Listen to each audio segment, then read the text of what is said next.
Chapter 1398, A Sealed World, 3. Jianchen felt extremely shocked after the story. He had never thought that the founders of the Changyang clan and Tyrant's Blade School would have such a story to them. However, what left him speechless was the fact that his great-grandfather Nguye Haidao had actually come down from the Saints' world after they were sucked into spatial cracks, which were caused by a battle between a few god kings, and had basically arrived at the Tianyuan continent out of pure luck.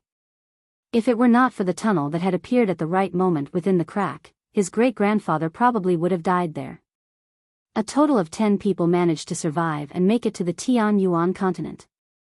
We managed to escape the crack in space successfully, but we were all heavily injured. Not only were the wounds physical, but they affected our souls as well. Because we were just far too severely injured, coupled with the wounds to our souls caused by laws of the world, our cultivation level fell from the origin realm to Saint Emperor. Not all of the 10 people came from my group of adventurers, but we all became best friends. Several decades later, we made a full physical recovery, but the injuries to our souls lingered. Not only was it impossible for us to cultivate any further, but we also had to endure pain from the soul at all times. There was nothing we could do. Fortunately, one of us was a disciple of a large sect. He had been sucked into the disaster when he had left the sect on a journey. He took the risk of being branded as a traitor by his sect and taught us a secret method of reincarnation. Through this technique, the injuries of our souls caused by the laws could slowly be worn away. After mastering the secret technique and before entering reincarnation, we all agreed to create a clan of our own where we would leave the saint artifacts that our bodies had nurtured. We also sealed our memories into the weapons, and to prevent them from being eaten away by time, we purposefully left behind a secret technique that enabled our descendants to nurture the saint artifact with each generation. That was how the saint artifacts could still remain even today after losing their masters. We underwent thousands of rebirths over these years, being reborn and having to recultivate every life, all the way until this life. Only then were the wounds to our souls completely erased. Our saint artifacts sensed us as soon as we became saint kings and rushed over from far away, returning our memories to us and allowing us to return back to who we were.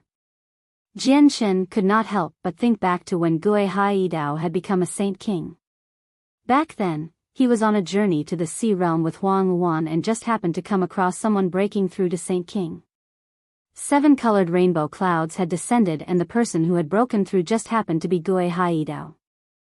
As he was undergoing his breakthrough, the Emperor armament of the Tyrant's Blade School shot over without anyone's control but allowed Nguye Haidao to control the weapon as he wished. At the same time, he thought about how Yang Lai had caused the Emperor armament of the Protector Changyang clan to almost go on a rampage when he had first entered the forbidden grounds of the clan. He had almost caused the miniature world to collapse, and since he almost caused it to collapse, he had committed a heinous crime. Not only was he expelled from the clan, but his talent was also sealed up as well, preventing him from reaching sainthood for his entire life. By the look of things now, the ancestral weapon of the Changyang clan must have sensed that Changyang Zhu Yunkong was the reincarnation of its master and had fully recovered from the wounds his soul had obtained, which was why it had behaved abnormally then. However, Changyang Zhu Yunkong was weak back then, still extremely distant from Saint King, which was why the most crucial step did not happen, where the saint artifact would have taken him as a master again and released his memories. Jianchen secretly felt fortunate when he thought about those events. Changyang Zhu Yunkong had remained a heaven saint master for 1,000 years and had nearly reached the end of his life. He had also suffered from the seal, experiencing torturous pain every moment he was awake. Only the heavenly enchantress zither music could slightly ease his pain. If he had not encountered Jianchen, Changyang Zhu Yunkong probably would have passed away from old age long ago. Jianchen's hatred for Changyang Qingyun deepened when he thought about what had happened. They had almost killed their own ancestor. My dear great-grandson. Now that you mention it, my life was saved by you. If I had not met you in the final moments, I probably would have passed away and would not have awakened in this life. Yang Lai smiled at Jianchen. He felt more and more affection for his great-grandson. Yang Lai, I cannot be more envious of you because of your impressive descendant, Nguye Haidao smiled. He meant that statement from the bottom of his heart. At that moment, he yearned for the tyrant's blade school to produce a descendant as extraordinary as Jian Chen. Jian Chen smiled, feeling at ease. Great-grandfather, can I ask how you plan on punishing Changyang Qin Yun and the others for treating you like that in the past? I didn't find any people from the Qing and Yuan branches in the battle against the world of Forsaken Saints either. Anger immediately flooded Yang Lai's face when he heard that. Don't mention those unfilial descendants. When I had just recovered my memories and stated my identity, those unfilial people actually tried to lay their hands on me despite being of a lower status. How dare they?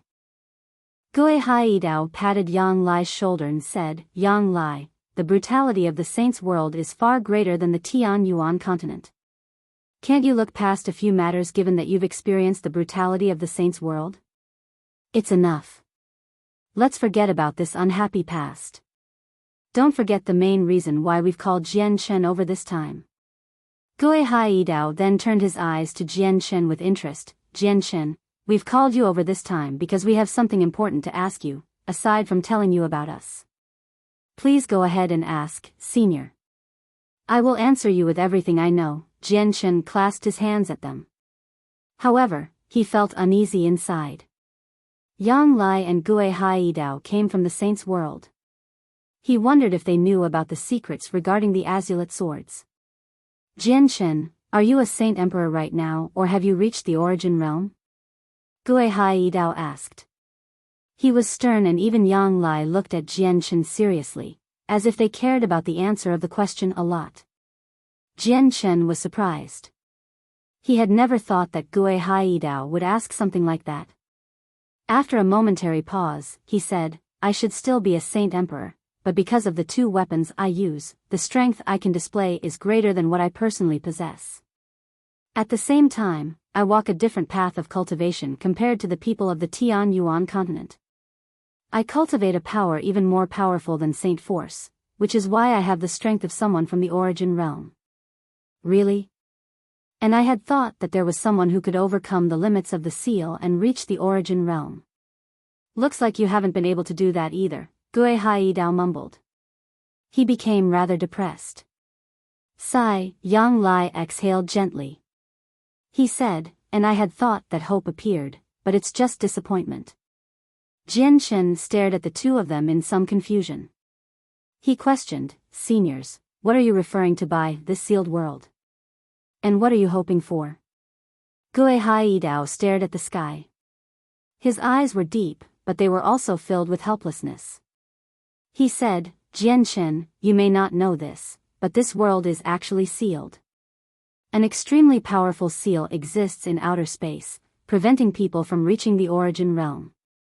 As long as the seal is in place, this world will never be able to give birth to origin realm experts. Chapter 1399, Erased History. Back when the 10 of us came to this world, the seal had already existed for countless years. It's been so many years since and the seal still remains. It's stopping all the people of this world from reaching the origin realm. I wonder who cast it down and what their intentions were. It's because of this seal that Gui Haidao and I remain at the peak of Saint Emperor and are unable to reach the origin realm, explained Yang Lai helplessly. Jian Chen became filled with even more doubt. He said, since you say that no one can reach the origin realm in this world, why did the 4 champions appear in ancient times, and why has an origin realm expert appeared recently in the tungsten alloy mine near Flame City? There were no origin realm experts before we had started our reincarnations. We only learned about the 4 champions from the ancient times after reincarnating. We don't know the exact details regarding the 4 of them either. However, we once visited our clans after regaining our memories to search through their archives and to look into everything that happened in ancient times. Other than the war god Ergens among the 4 champions, there were no records regarding the winged tiger god, Mo Tianyun, or the sea goddess at all. According to the ancient records, Mo Tianyun, the winged tiger god, and the sea goddess seemed to have appeared out of nowhere. There were no records of their growth at all. They just appeared with strength at the origin realm, Yang Lai said with heavy emotions. Maybe the three of them aren't from this world either and came from a higher world as well? Jian Shen wondered in surprise. However, he had already confirmed that Mo Tianyun came from another world. He did not know much about the winged tiger god from ancient times. That's not very possible, Gui Haidao shook his head. After a moment of silence, he said, in this sealed world, there are only 3 ways for an origin realm expert to appear. The first way would be to be stronger than the person who had initially cast down the seal. Then you would be able to directly ignore its existence. The second way would be to be born as a spirit of the world. These spirits possess the strength of the origin realm as soon as they are born. 2 have already appeared, one from Mercenary City and the other being the golden-clothed boy who follows you around. The third way includes being in existence like the war god of the 100 races. The war god is born from the world and is extremely powerful. It is a supreme existence, a being known as the god race in the saints' world. The sea may be powerful, but it is not enough to restrict it. The first possibility can be ignored, and the third possibility is not very likely either because there are just far too few races that are born from the world like the war god. As a result, the second possibility is the most likely one. Why would a person plant a seal to stop people from reaching the origin realm? Jian Shen mumbled. He could not understand the reasoning no matter how hard he tried. He already had a vague idea of who the person was. To him, there was no other person powerful enough other than the mysterious protector Shui of the Arctic Ice Goddess Hall. The real reason why a mysterious expert would have planted the seal would probably have been to stop people from entering the saints' world. When we first arrived here, we discovered some traces from an era even more ancient than the one we came from. We are certain that there were a few origin realm experts in that era, but they all vanished for some reason. When we discovered these traces, we had a person who had come from a big sect use a secret technique to view the origins of the traces. He searched through time and discovered an extremely shocking piece of news in the end. All the origin realm experts from the even more ancient era had all died due to some reason, but it was not just them. Many saint emperors had died as well. Most of these traces had been secretly erased by someone through a great technique, which is why no news has surfaced. Gui Haidao became extremely stern. This piece of news was extremely horrible for them because they did not know whether the disaster from the ancient era would happen in this era as well. Jian Shen was astounded. The news was just far too shocking. He never would have thought that the world had experienced such a cataclysm before the protector clans existed. It made him shiver inside. Could it be done by her? Jian Shen could not help but think of the protector Shui from the Arctic Ice Goddess Hall. Her origins were a mystery and she was at least an origin realm expert, possibly even more than that. At the same time, no one knew just when the Ice Goddess Hall had appeared on the icy tundra to the north. Great-grandfather, Senior, do you know about the Arctic Ice Goddess Hall? Jian Shen hesitated before making up his mind to ask his seniors. After all, the two of them knew very much already. Yang Lai and Gui Haidao both shifted their gazes to the depths of the North Sea. They were currently at the northernmost point of the Tianyuan continent. Close ahead was the Northern Sea, and deep within the sea lay the icy tundra where the Ice Goddess Hall stood. Yang Lai and Gui Haidao gazed deeply into the furthest reaches of the sea and remained silent.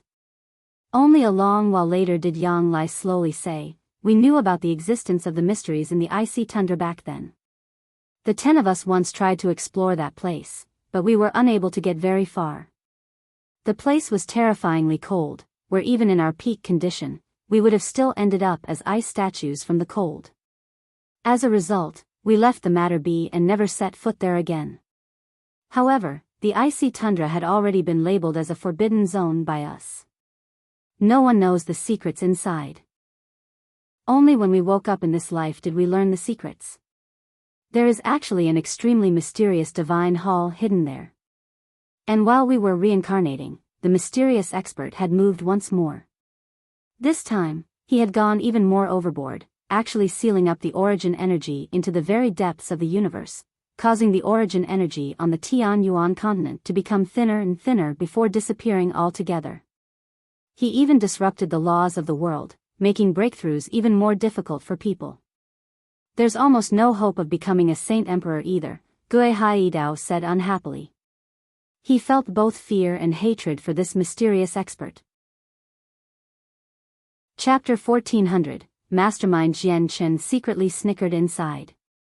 He did not know who it was who had cast down the seal preventing saint emperors from reaching the origin realm, but he knew what was sealing the origin energy up in the depths of the universe. It was definitely not a mysterious expert trying to prevent people from reaching Saint Emperor. This lack of origin energy was caused by the Yinyang Saint Rock. The rock had fallen from outer space and onto Dragon Island, where it was discovered by Mo Tianyun, who moved it into outer space using his great abilities. He created a powerful seal around the rock to seal and lock it in place. However, the rock originated from the birth of the universe and was condensed from the yin and yang qi from chaotic force. Its power was evident, so even after being sealed by Mo Tianyun, it still managed to disturb the laws of the world and absorb the origin energy present. Jianshan guessed that it was because Gui Haidao and Yang Lai were not powerful enough, or maybe Mo Tianyun's seal was just too powerful, which was why they could not see within the seal and understand the truth. This was why they had connected it with the mysterious expert who had ended the ancient era. However, they still gained Jian Chen's admiration for being able to reach such a conclusion. At the very least, the two of them could sense the location of where the Yinyang Saint Rock had been sealed within the depths of the cosmos. He was unable to look that far even if he used all his strength. Looks like I still lack in a lot of areas when compared to true Origin Realm experts, even though I have the battle prowess of an expert from the Origin Realm, Jian Chen sighed inside. He had gained an even clearer understanding of the differences between him and true Origin Realm experts like Gui Haidao and Yang Lai. Even though Gui Haidao and Yang Lai had not recovered their strength, they had already exceeded him by far too much in certain aspects. Suddenly, Yang Lai arrived before Jian Chen in a single step.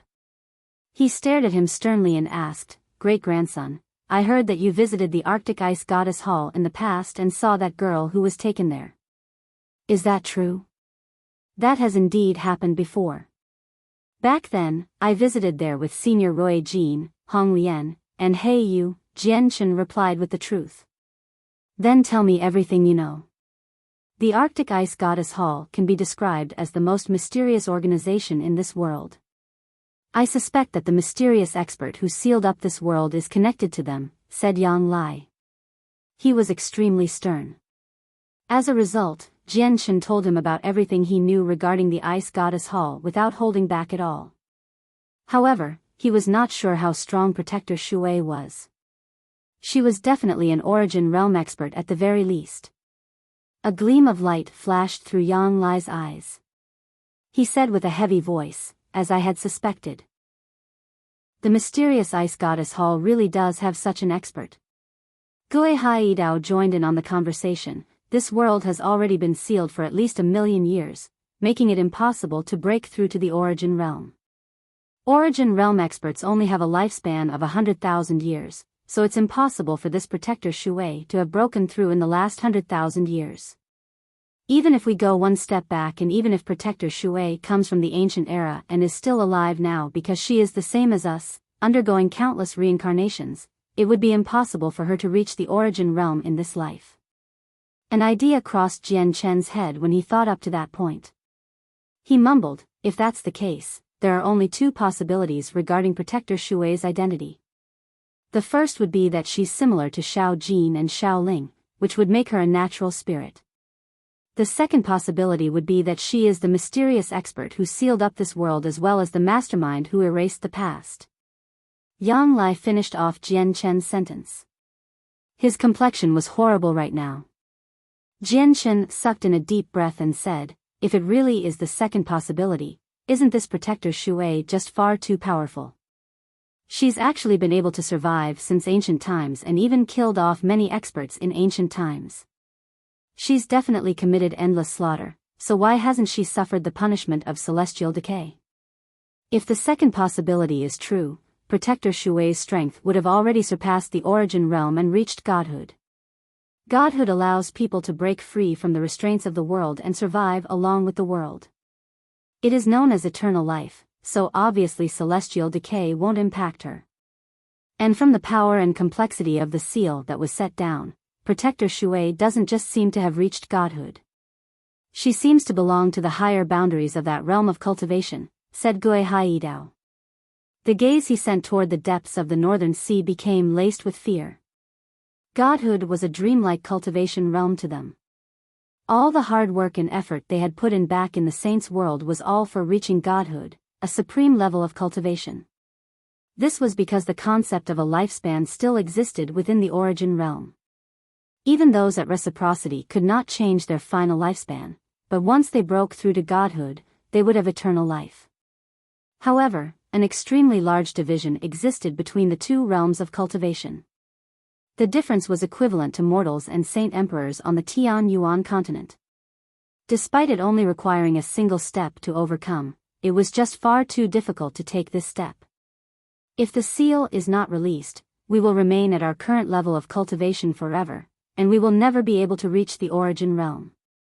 In 10,000 years, we will pass away. We do have the reincarnation method, but it requires origin energy to cast. Although we've stored some origin energy in our saint artifacts, there's not much left now, Yang Lai sighed gently. His eyebrows were furrowed with some worry. Regaining their memories only allowed them to regain their former cultivation. They basically knew all the abilities of origin realm experts, except that their strength would only remain at the peak of Saint Emperor and would not advance any further. If they had not recovered their memories, they could continue undergoing rebirths, but once they reawakened, the reincarnations would stop as well. Great-grandfather, senior, don't worry. As long as I'm here, this seal will be destroyed sooner or later because I walk a different path of cultivation. The seal can stop everyone in the world but me, Jian Shen firmly informed them. His voice was filled with confidence. He was indeed confident, because he cultivated chaotic force. He did not require origin energy to increase his strength, nor did he require the mysteries of the world for his breakthroughs. As long as there was enough energy present, he could smoothly pass through the first 6 layers of the chaotic body. He was currently at the 4th layer and possessed the power to fight origin realm experts. If he reached the 5th or 6th layer, just what level of strength would he possess? Jian Shen still had a large quantity of immortal tier heavenly resources and violet cloud peaches in his space ring. As long as he had enough time, reaching the 5th and then the 6th layer would not be a problem. Coupled with his comprehension tea, comprehending the way of the sword would be a piece of cake for him. He believed that the seal would not be able to stop him if he continued to increase his strength. Once I reach the 6th layer of the chaotic body and make some breakthroughs on the way of the sword, I think I'll be able to fight godhood experts. There's no need to reach sword spirit, just the great perfection of sword origin will be enough, Jian Shen thought inside and swelled with confidence. He was tempted to break through and reach the 6th layer sooner. However, he knew that breaking through was impossible right now. Even with his large quantities of heavenly resources, reaching the 5th and then the 6th layer would require quite a lot of time. He had already consumed a violet cloud peach, so he needed to wait 100 years before consuming a second one. It was also impossible for him to endlessly consume his heavenly resources. If he ate too many in a short period of time, his body would develop a resistance to their medicinal properties, causing their effects to greatly decrease or become altogether useless. The energy crystals of Class 9 Xianhuang beasts did not have any evident effects on him now either. He was better off giving them to the people around him rather than wasting them on himself. Chapter 1401. Another Saint Emperor Jian Shen left by himself after bidding farewell to Yang Lai and Gui Haidao. He shot through the sky as a stream of light on the Ziying sword. Jian Shen could not help but think through the information he had learned from Yang Lai and Gui Haidao on the way back. He had never thought that there would have been an ancient era even before the ancient times, an era erased from history, an era where many saint emperors and origin realm experts were slain mercilessly. Jian Shen found it rather chilling. And that seal in outer space, which prevented all saint emperors from reaching the origin realm, was surrounded in mysteries as well. He did not know who the mysterious expert was. Could it be like what he had guessed, that the mysteries expert was Protector Shui of the Arctic Ice Goddess Hall? If that was the case, why did she place the seal there? Was it because she was seeking refuge? Or was she guarding some great treasure? Or were there any other intentions? And why were the winged tiger god from the ancient times and the sea goddess able to ignore the seal and reach the origin realm? Were they really natural spirits like Yang Lai and Gui Haidao had guessed? If that really was the case, then no one could have reached the origin realm from their own efforts since ancient times, aside from the war god Ergens. I agreed with my sister before that I'd visit her a year later in the Ice Goddess Hall.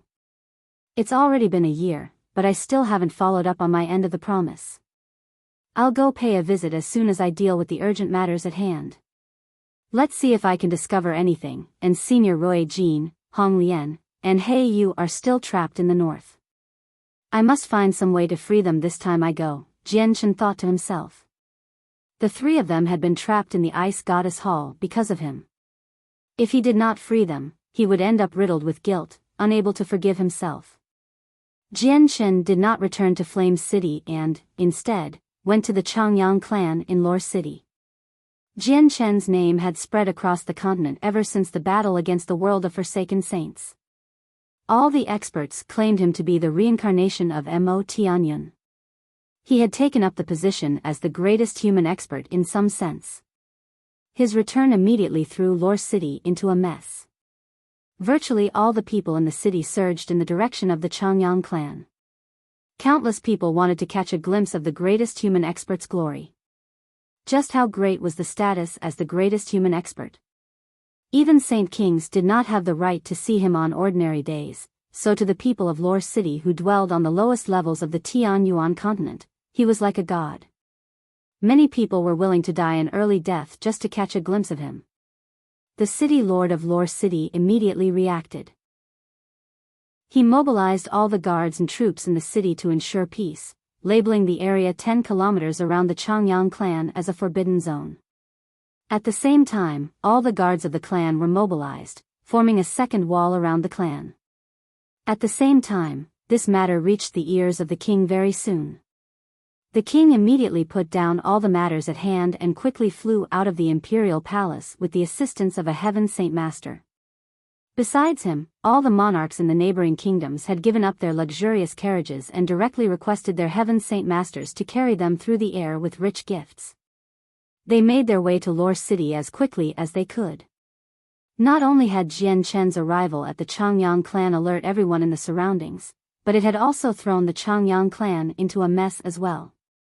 All the Zhu branch saint rulers who stayed in the back courtyards of the clan lowered their statuses and came to welcome him. Their leaders, to no surprise, were Changyang Zhu Shao, Changyang Zhu Yun Shao, and Changyang Zhu Yayan. The patriarch of the clan, Changyang Ba, immediately ordered people to prepare a large banquet. He invited his good friends as the whole clan began to celebrate. At the same time, he designated the day as a yearly celebration for the clan. After that, when the king of the Jessen kingdom arrived, he immediately passed on orders to designate the day as a national holiday as well. This day was the first time the young master of the Changyang clan had returned home after becoming the greatest human expert. This day held significant importance for both the kingdom and the clan. Jian Chen did not appear a lot during the celebrations. He left his parents and Uncle Chang to handle everything. He secretly passed on messages to search for Huang Tianba, Ong Ling, and so on, requesting them to return to the Changyang clan immediately. At the same time, he got others to contact Jetta Tai, who had already returned to his own clan, and the imperial protectors of the Qinhuang kingdom. The celebrations of the clan lasted for 7 whole days.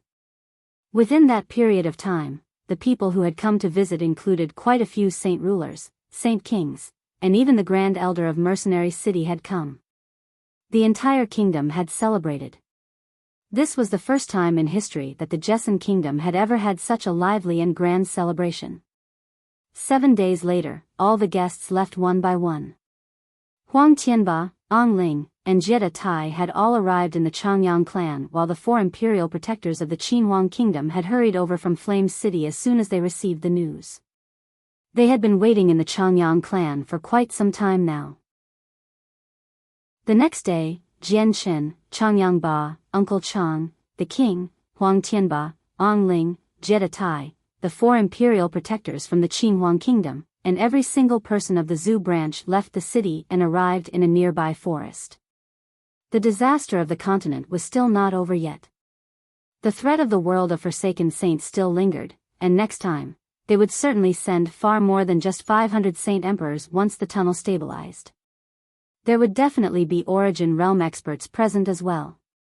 As a result, Jian Chen needed to use the resources he had during this upcoming period of time to raise the overall power of the Tian Yuan continent. He needed to prepare for the next time the foreign world invaded. He had obtained a large amount of heavenly resources from the Xianhuang microcosm, but there was not enough to be considered an endless amount. He needed to raise the strength of the people around him first, even if he had to waste a little before considering other people. Although the people around him would not all take part in the battle against the foreign world, the next battle would definitely be even more intense. Without enough strength, just the shockwaves from the fight would be enough to claim their lives. As a result, Jian Chen was not expecting them to make any major contributions to the upcoming battle by raising their strength right now. He only hoped for them to survive. Everyone sat on the floor within the forest. Jian Chen used the highest grade comprehension tea and violet cloud peaches he had on him to raise their strength. The people present were either his family, friends, or someone who had helped him in the past. As a result, he did not hold back at all, sharing the best he had with them. Among them, the king of the Jessen kingdom was the weakest. He was only an earth saint master, but the violet cloud peaches did not have any restrictions. Even ordinary people could consume them. 2 days later, the rainbow clouds descended. Huang Tianba and Yang Ling broke through first. One was a peak 9th heavenly layer saint ruler and the other was a peak 6th cycle heaven saint master, so they were extremely close to the next realm of cultivation. As a result, they both broke through to Saint King and Saint Ruler after consuming the immortal peaches and the tea. On the 3rd day, an extremely tremendous pressure suddenly appeared. It caused the surrounding space to tremble and almost collapse while the energy of the world began to churn. In the sky, a layer of 9 colored clouds quickly appeared. They glowed with an extremely bright light as they enveloped the entire continent. Changyang Zhu Shao had broken through the barrier of Saint King and had become a Saint Emperor. Although the origin energy in the current world had vanished and the laws of the world were a mess due to the Yinyang Saint Rock, it did not mean that reaching Saint Emperor was impossible, just extremely difficult. Changyang Zhu Shao was already a Saint King at great perfection and only required a single step to reach Saint Emperor. The 5th grade peaches and tea just happened to provide him with enough to overcome these 2 problems, allowing him to break through successfully in just 3 short days. Chapter 1402, Founding Ancestor of the Pure Heart Pavilion, 1. Someone else had become a Saint Emperor on the Tian Yuan continent after Tianjin and Houston, which immediately caused a great disturbance. Many Saint Kings were attracted over once again, despite the long distance. Soon, several dozen human Saint Kings had gathered. All of them hovered high in the sky as they watched from afar. Eventually even some Saint Kings from the sea race, the magical beasts, and the 100 races had come. What a dense gathering of energy. This pure energy of the world is extremely similar to the phenomenon that occurred near Flame City a few days ago. If I've guessed correctly, Sovereign Jian Chen should be here, a human expert sighed in surprise. This place may be obscured by the mist-like energy of the world, but what's happening inside still can't escape my senses. I can clearly feel that there's more than one person cultivating in there. Other than the one who has just become a Saint Emperor, there's many other presences, said a blue-robed old man. He was a member of the sea race. He was enveloped by a faint layer of blue light, blocking out the sunlight. How is it Sovereign Jian Chen again? Just how does Sovereign Jian Chen get them to break through so easily? Does he have some heaven-defying treasure? A magical beast said with some obvious envy. His cultivation to Saint King could be described as arduous, yet now, any person who had ties with Jian Chen could skip several thousand years' worth of cultivation in just a few days. A few people felt envious because of this. However, even if he had guessed that Jian Chen really did possess some great treasure, he would never fancy any ill thoughts. Jian Chen was now a supreme expert. He was an existence that could look down on all of them. He was no longer the Saint King from before. The people who follow Jian Chen sure are blessed, a lot of people thought. Jian Chen had allowed people to become Saint Kings and Saint Emperors time and time again. It left them green with envy and made them wish that they were in the mist instead. Several days later, the forest calmed down. Not only had Changyang Zhu Shao become a Saint Emperor, but Changyang Zhu Yunshao had successfully broken through as well. Among the 3 Saint Kings of the Zhu branch, only Changyang Zhu Yeyun remained a Saint King, but she had gone from the first heavenly layer to great perfection. She was close to becoming a Saint Emperor as well. Besides her, Huang Tianba also reached the great perfection of Saint King, attaining a similar level to Changyang Zhu Yeyun. Huang Tianba was ravished with joy. His excitement had already peaked. Yang Ling, the guard with ordinary talent who had once protected Jian Chen in the City of God, had benefited greatly as well. Not only had his aptitude for cultivation increased, but he had finally smashed through the bottleneck he had been stuck at for many years, reaching his dream level of cultivation, Saint Ruler. He did not stop there either. His strength skyrocketed with the help of the peach and tea, making another major breakthrough in the end. He reached Saint King and stopped at the 2nd heavenly layer. The 4 imperial protectors of the Qinhuang kingdom had all become Saint Kings as well, ranging from the 5th heavenly layer to the 8th heavenly layer.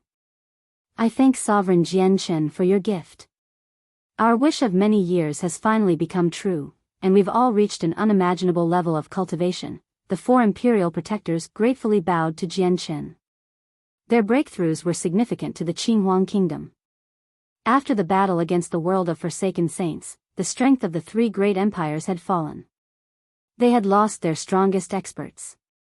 The Qinhuang kingdom had originally belonged to the Holy Empire as subsidiaries, but with their breakthroughs, the Qinhuang kingdom had suddenly become the strongest kingdom on the continent. Although the kingdom's heritage and overall power was nowhere close to the 3 empires that had existed for countless years, they were unable to match up to the Qinhuang kingdom in terms of Saint Kings. Changyang Ba, Uncle Chang, and the Saint Rulers from the Zhu branch all became Saint Kings as well.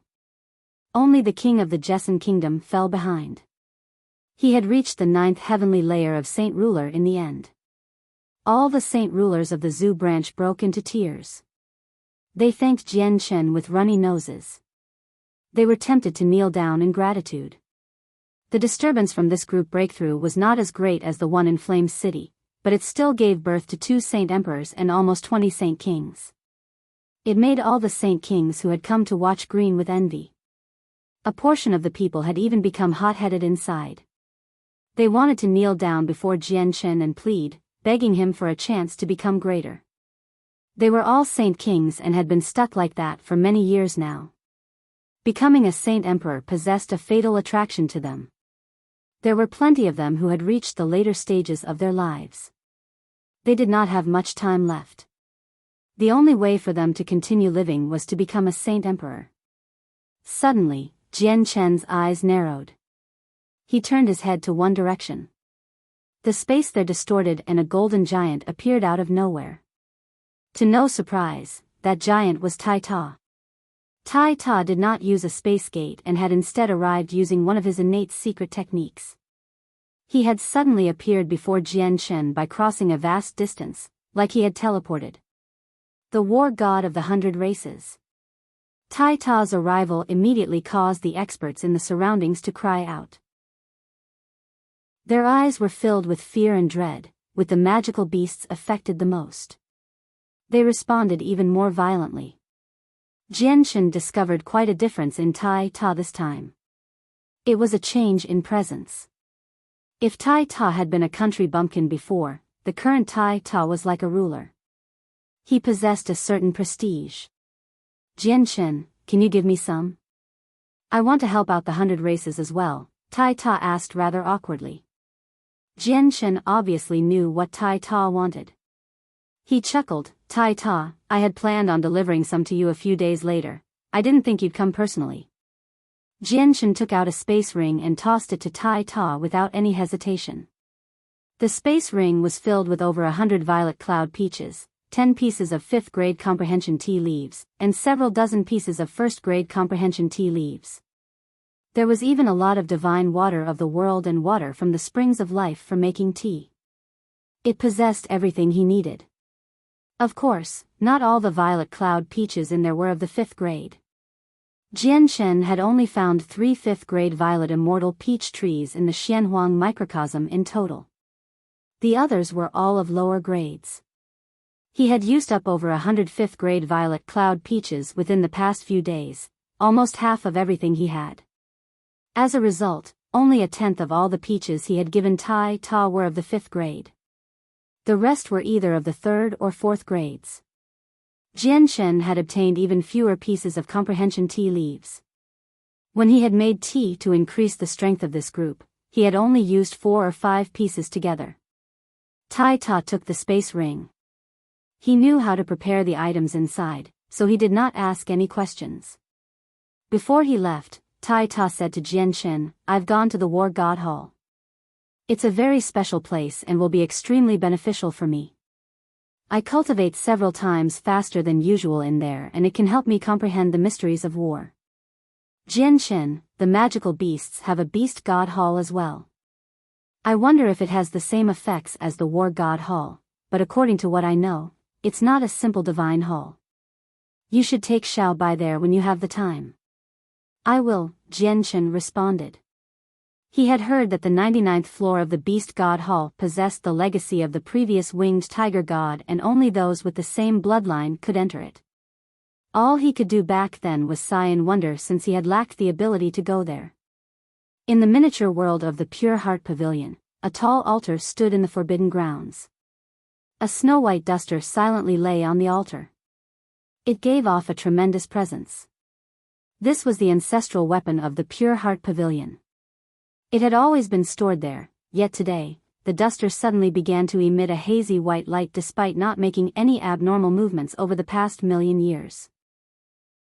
The next moment, the light suddenly became extremely intense, illuminating the surroundings. A terrifying ripple of energy shot from it, causing the surrounding space and the miniature world to tremble. Swish!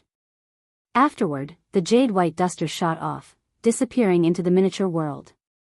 The pavilion master, who was currently tending to her wounds, suddenly changed in expression within a secret room. She immediately charged out and chased after the duster with lightning-like speed.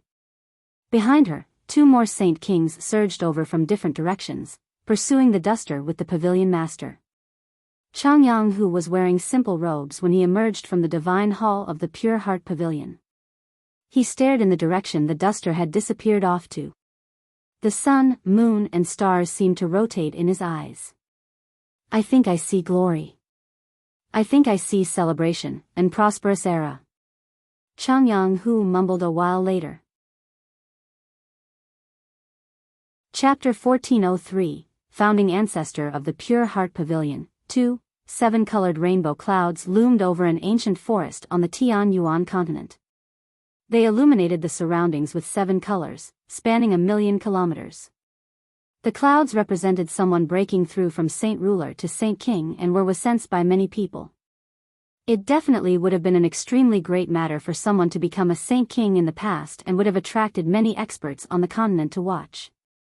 However, after 9-colored rainbow clouds had appeared time and time again and had enveloped the entire continent, various experts, and even some ordinary people had grown used to the clouds.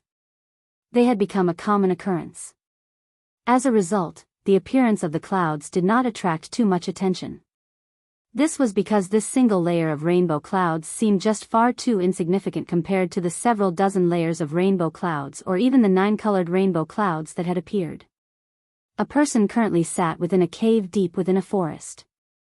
Energy pulsed around him, causing the cave to tremble and quite a few rocks to come loose. He was the person undergoing the breakthrough. He had just overcome the bottleneck at the 9th heavenly layer of Saint Ruler and successfully became a Saint King. However, before the surroundings could stabilize right after he had broken through, a streak of light shot over from the distance at an unbelievable speed.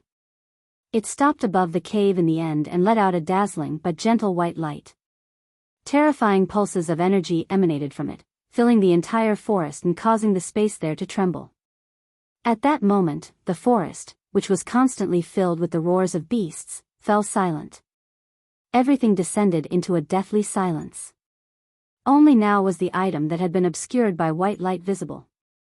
It was actually a jade white duster. The duster was not actually made from white jade. It only seemed like it was. The jade white duster hung in the air while its gentle white light filled the surroundings. The world seemed to have become much brighter.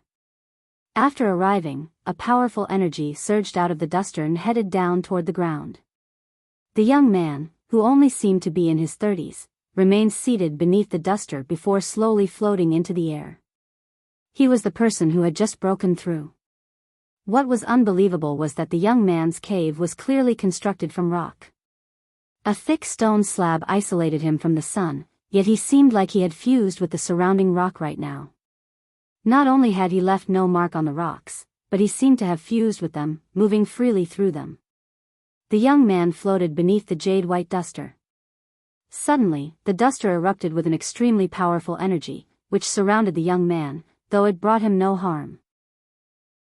From afar, the young man seemed to be encased in a huge cocoon. Soon, a space gate ripped open several dozen kilometers away. The pavilion master of the Pure Heart Pavilion emerged there along with the other Saint Kings. They had reached that location after tailing the Emperor armament. However, when they all saw their ancestral weapon, they all became stunned. "Pavilion master, what is happening?" one of the Saint Kings asked in shock. The pavilion master shook her head. Her eyes were fixated on the jade white duster. None of them could answer that question. Their ancient archives didn't possess any record of the Emperor armament breaking free from their control. The three of them did not act recklessly. Instead, they waited silently in the distance, because an invisible force from the jade white duster was currently preventing them from advancing any further.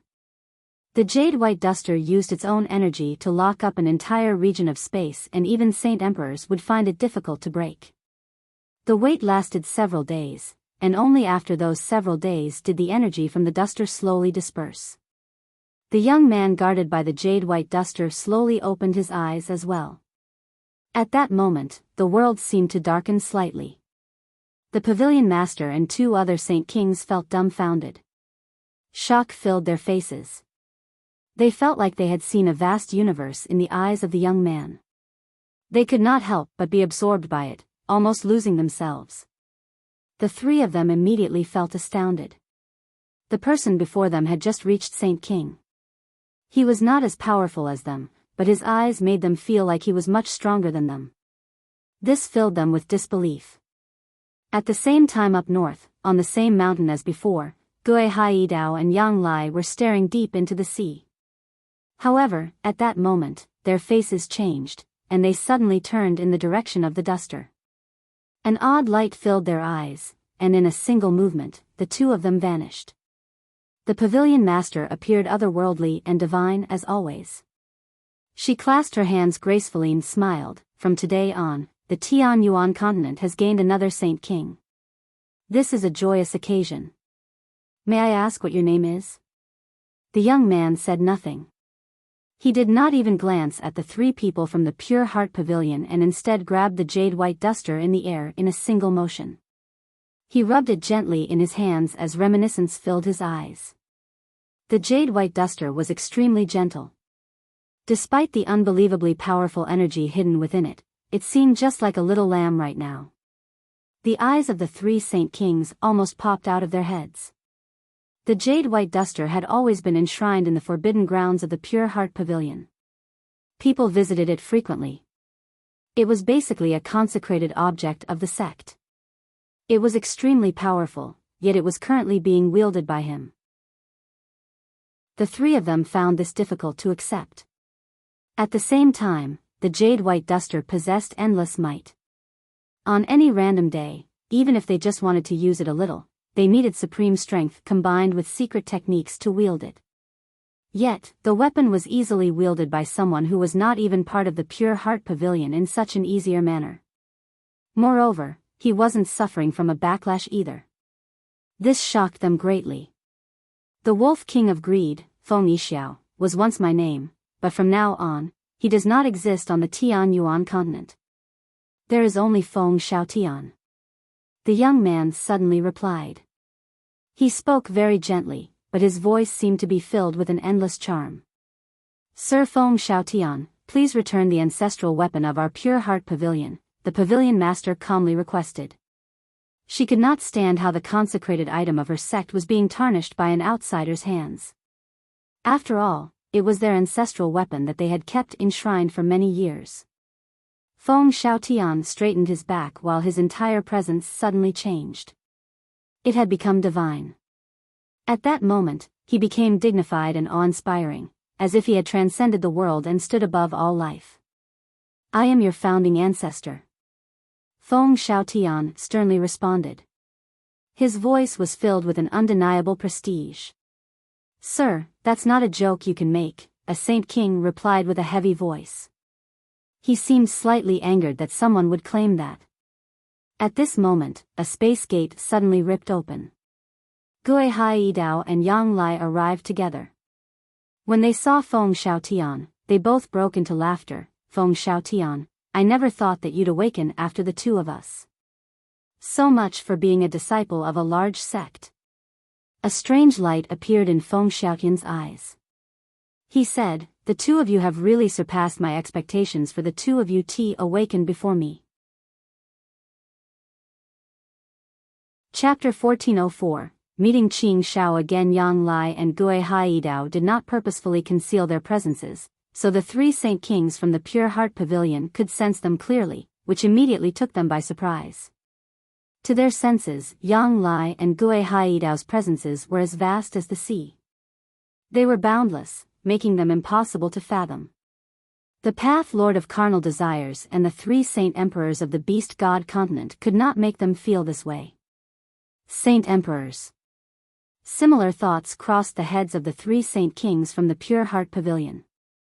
Not only had they determined that Yang Lai and Gui Haidao were Saint Emperors, but they had also noticed that they were even more powerful than the three Saint Emperors of the Beast God continent and the Path Lord of Carnal Desires. However, the Saint Kings soon became filled with suspicion, because the birth of a Saint Emperor on the Tian Yuan continent was accompanied by 9-colored rainbow clouds.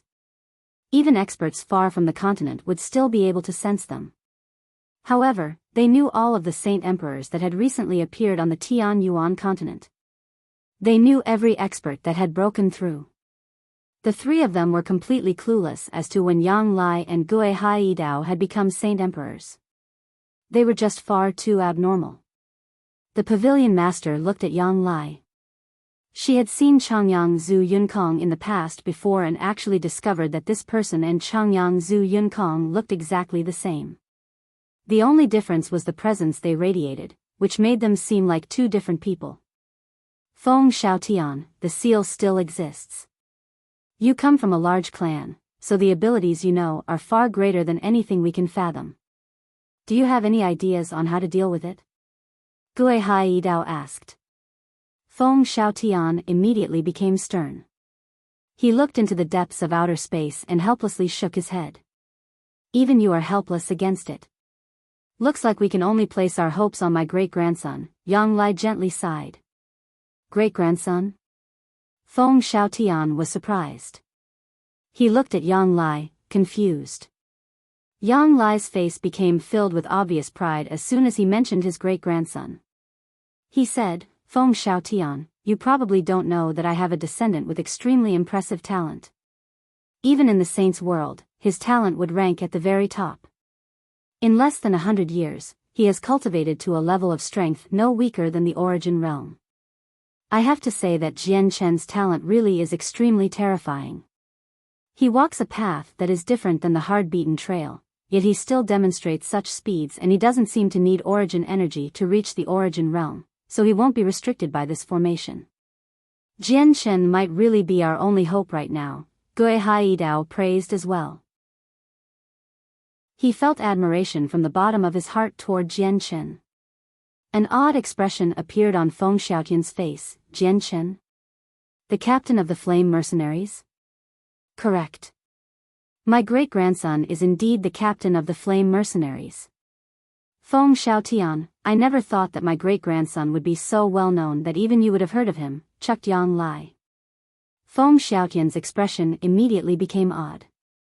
He bitterly smiled. Heard of? I've even seen him in person. What? What's this all about?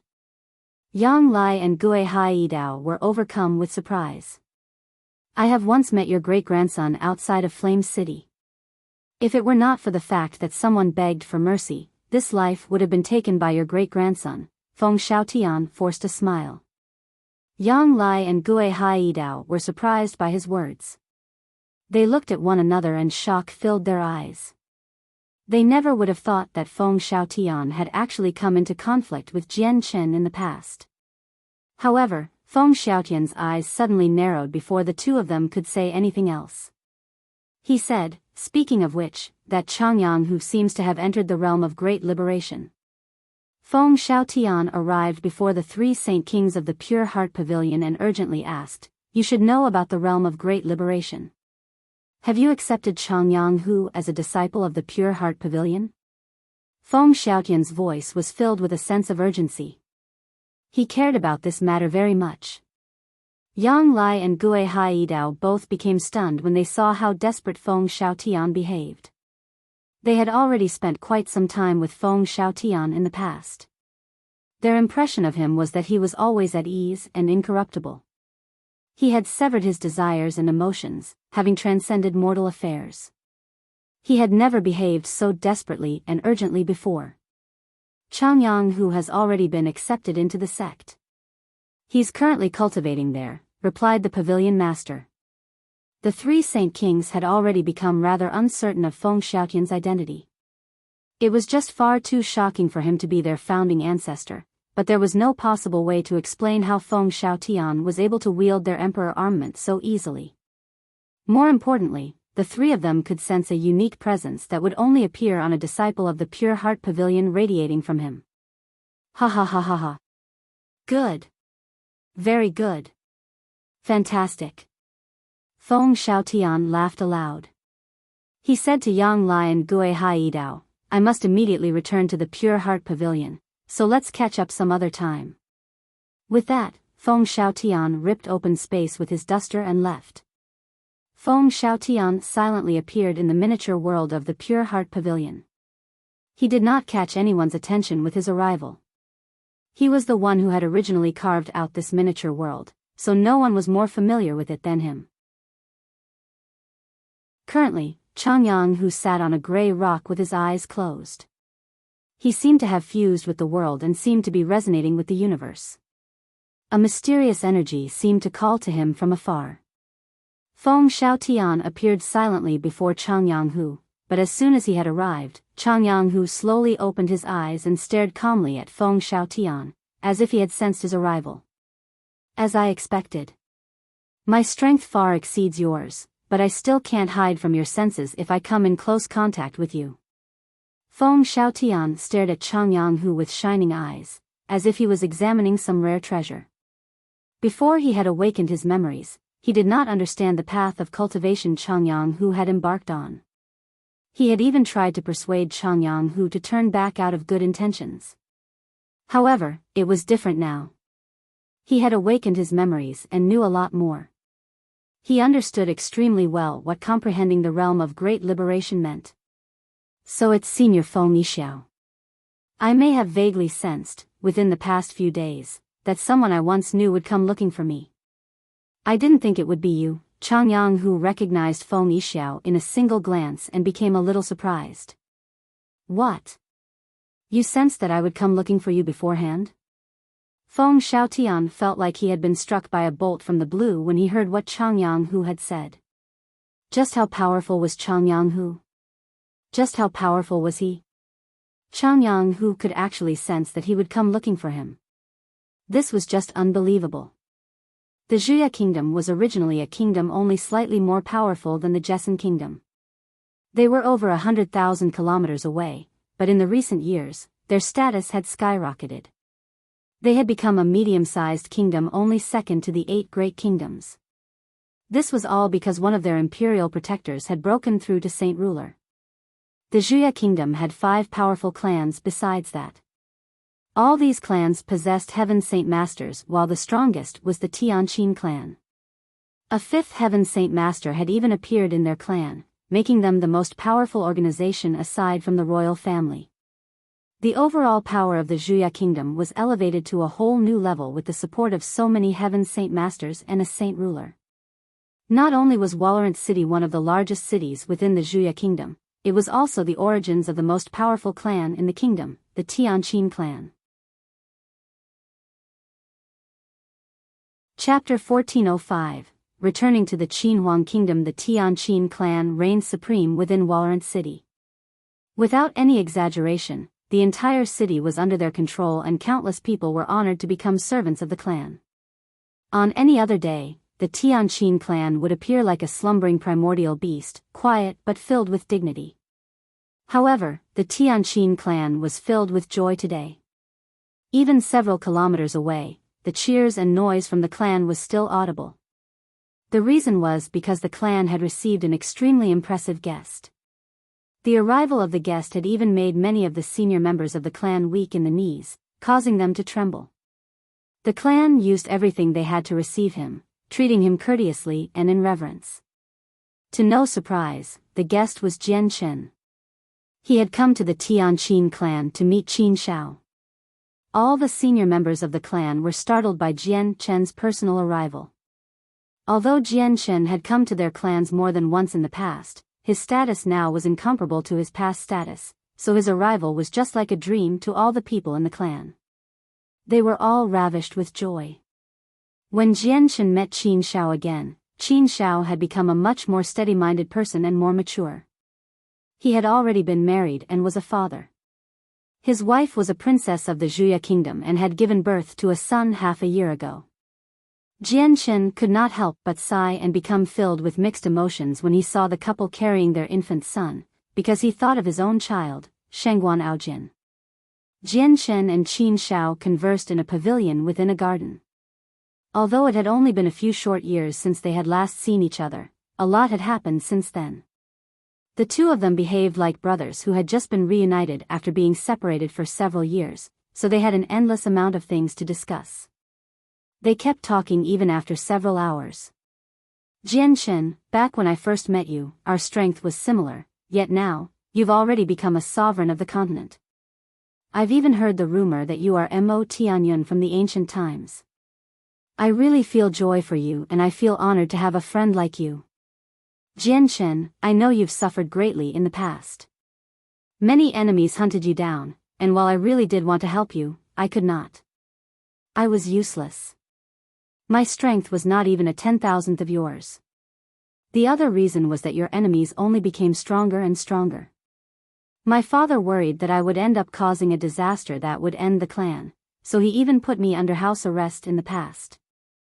I could not even leave even if I wanted to. Qin Zhao's voice was filled with self-blame and guilt. Back then, he had entered the gathering of mercenaries with Jian Chen at Mercenary City. Jian Chen had saved him from danger time and time again, constantly pulling him back from the jaws of death. However, he was unable to do anything when Jian Chen experienced danger himself. He had been locked at home waiting for any news of Jian Chen. Jian Chen patted Qin Zhao's shoulder to comfort him. He had never taken these matters to heart. The enemies he had offended were either hermit clans, ancient clans, or the 10 protector clans of the continent. Any single one of them could annihilate the Tianqin clan with a flick of their finger. What Qin Zhao's father, the patriarch of the clan, had done was correct, stopping Qin Shao from taking part in these matters. Otherwise, once his enemies came looking from the Tianqin clan, the clan's name would probably no longer be present in this city. After all, even Flame's city had changed owners in the past, having been taken over by the Extinguishing Alliance for some time. If it were not for the fact that the Saint Kings of the Protector Changyang clan had appeared in the end and taken away the people most important to Jian Chen, the outcome would have been unfathomable. Jianchen took the infant from Qin Zhao's wife. The infant was white and chubby, making him seem extremely adorable. He lay in Jianchen's hands and stared at Jianchen with his large, bright eyes. Jianchen touched the child's face before pulling out a fist-sized amount of divine water of the world from his space ring. He fed it to the child to purify his body. The effects of the divine water were extremely powerful. Not only could the water alter the physique of people and allow cripples to become cultivation geniuses, but it was also extremely beneficial to the soul as well. As Qin Zhao's child was being fed the divine water, his physique was being purified. His talent would be extremely impressive once he grew up, and he would become a dazzling star on the continent. After returning the child back to Qin Zhao's wife, he flew out of the clan with Qin Zhao. Soon after Jianchen left, the news that the greatest expert of the continent had visited the Tianqin clan spread across the entire kingdom. The news continued further on, beyond the boundaries of the kingdom, without slowing down at all, shocking countless people and catching the attention of many more. Unknowingly, Jianchen's visit to the Tianqin clan had greatly increased their status. Even the imperial family of the Wuxia kingdom began to curry favor from the clan. Several days later, 7-colored rainbow clouds suddenly descended, enveloping a surrounding radius of 1,000,000 kilometers, making many saint rulers envious. However, these rainbow clouds had appeared just far too frequently recently, so it was now a common sight. As a result, very few people went to check out who had become a saint king, but most people were not as curious as they had been in the past. Deep within a mountain range several tens of thousand kilometers away, Qin Zhao stood on a cliff as a tremendous presence permeated his surroundings. He seemed rather dazed but also excited. He really found it difficult to believe that Jianchen had actually helped him become a saint king in just a few short days, allowing him to stand at the very apex of the continent. Qin Zhao knew what it meant to the Tianqin clan now that he had become a saint king. The Tianqin clan had already become the leading clan of the 5 most powerful clans in the Wuxia kingdom, but they only had 5 heaven saint masters in total. They did not even have a saint ruler, but now, they had gained a saint king. After successfully helping Qin Zhao become saint king, Jianchen did not return to the Tianqin clan. He said a few things to Qin Zhao before leaving the mountains. His next stop was the Qinhuang kingdom, one of the 8 great kingdoms on the continent. Jianchen always grateful for the help the kingdom had provided. If he had not become an imperial protector of the kingdom, which allowed him to lead the elite troops through a space gate to save the Jessen kingdom, the Jessen kingdom probably would have been wiped out by the alliance of the 4 kingdoms long ago. He would not have known if the Changyang clan would have still existed. Although the 4 imperial protectors of the kingdom had made an exception for Jianchen and had allowed him to become the 5th imperial protector because of his talent in attempt to pull him to their side, Jianchen was still unable to forget the assistance the kingdom had provided. He had already helped all the imperial protectors of the kingdom become saint kings and had returned his debt, but Jianchen still had another important friend in the kingdom, the 3rd prince, Qin Ji. Aside from Qin Ji, there was also the leaders of the eastern deity swords, Qin Wujian and his 2 sons, along with Dongyi Junbai, Qing Xiaofan, and the other imperial advisors that had followed him to the Jessen kingdom. Chapter 1406. The 4th class 9 magical beast Jianchen's arrival naturally shocked the imperial palace of the Qinhuang kingdom. The 4 imperial protectors, who had just returned from the Jessen kingdom, along with the king and a large number of lords and subjects, came out to welcome him. The welcoming ceremony was extremely grand. Aside from the 4 imperial protectors, everyone else revered him. Jianchen, the king, and the 4 imperial protectors greeted each other and asked about each other's well-being. Then Jianchen approached the main topic. Your Majesty, may I ask if the 3rd prince, Qin Ji, is in the palace? Even though Jianchen was only a junior around the same age as his son, the king responded extremely politely, Imperial Protector, my 3rd son is currently out hunting. I'll send people to call him back right now. There's no need for your Majesty to be so polite. We've known each other for quite some time. Back then, didn't I trouble you several times? If it were not for your Majesty's assistance, it would not have been possible for me to bring 500,000 soldiers from the Qinhuang Kingdom to the Jessan Kingdom through a space gate so successfully. Speaking of which, I am indebted to you Majesty, and I have never forget my debts. Jian Chen gently smiled. The king finally relaxed. He knew that the worry he felt earlier was unnecessary. Jian Chen's status was very different than before, but he was still the same person. He was not like those other experts who possessed ridiculous pride and viewed their dignity with the utmost importance. The king smiled freely. He immediately stopped restraining himself and began conversing with Jian Chen like a good friend. There were 5 Qin heaven palaces within the imperial palace of the Qinhuang Kingdom. They were the most consecrated places in the kingdom, because they were the residences prepared for their 5 esteemed imperial protectors. It was also where they cultivated in peace. Jian Chen immediately settled down in his own palace as he waited for Qin Ji to return. When he had increased the strength of the 4 imperial protectors, he could have told them to bring Qin Ji with them, but that was not what he chose to do because Qin Ji was one of his best friends. He planned to visit the Qinhuang Kingdom personally to see him as well as the imperial advisors who had assisted him and the father and sons at the head of the Eastern deity swords. In the afternoon of the same day, Qin Ji received the news of Jian Chen's arrival and hurried back. When he saw Jian Chen, he was filled with wonder. No one could have imagined that this brother, who had fought beside him in the gathering of mercenaries, would reach the very apex of the continent, far exceeding himself. Qin Ji did not change much despite the many years that had passed since they last met. Other than becoming even more mature and steady-minded, he now possessed a sense of prestige that was cultivated from being a member of the royal family. However, he was in a similar to Qin Shao now. He had become a father as well, having married the treasured daughter of a powerful clan within the kingdom. His child was already 3 years old. After Qin Zhao's return, Shao Tian, Tian Luo, Qing Shaofan, Dongi Junbai, and Chao Kaqin, the 5 imperial protectors who had gone with Jian Chen to the Jessan Kingdom, all gathered in the Qin Heaven Palace to see Jian Chen. The 3 generals of the Eastern deity swords, Qin Wuming, Qin Wujian, and Qin Wujian had all received Jian Chen's invitation as well and gathered in the palace. Jian Chen hosted a banquet in his Qin Heaven Palace, receiving these guests with wonderful liquor. They all toasted to each other before downing a glass. Jian Chen discussed everything that had happened in the past with them, without appearing like the strongest human expert at all. After a period of time at the table with Jian Chen, they all understood Jian Chen's temperament one by one. They had all started off the evening being cautious before gradually letting loose. Imperial Protector, I knew even back then that you would become a great person on the continent. In the end, after only these few years, you've become the strongest person on the continent.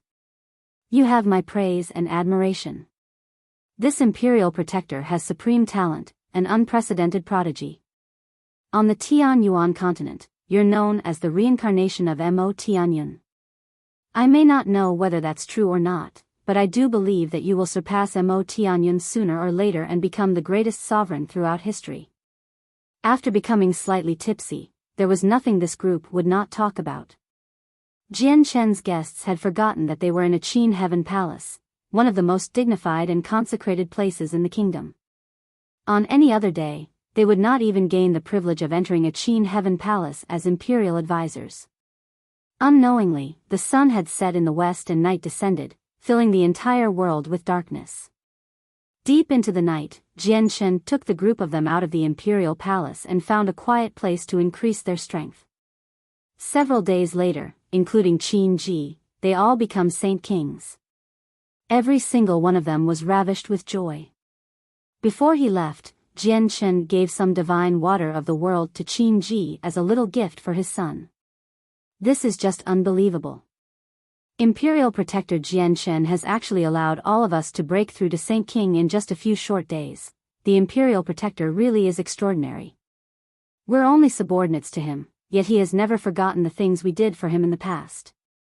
He gave us such precious heavenly resources without holding back at all.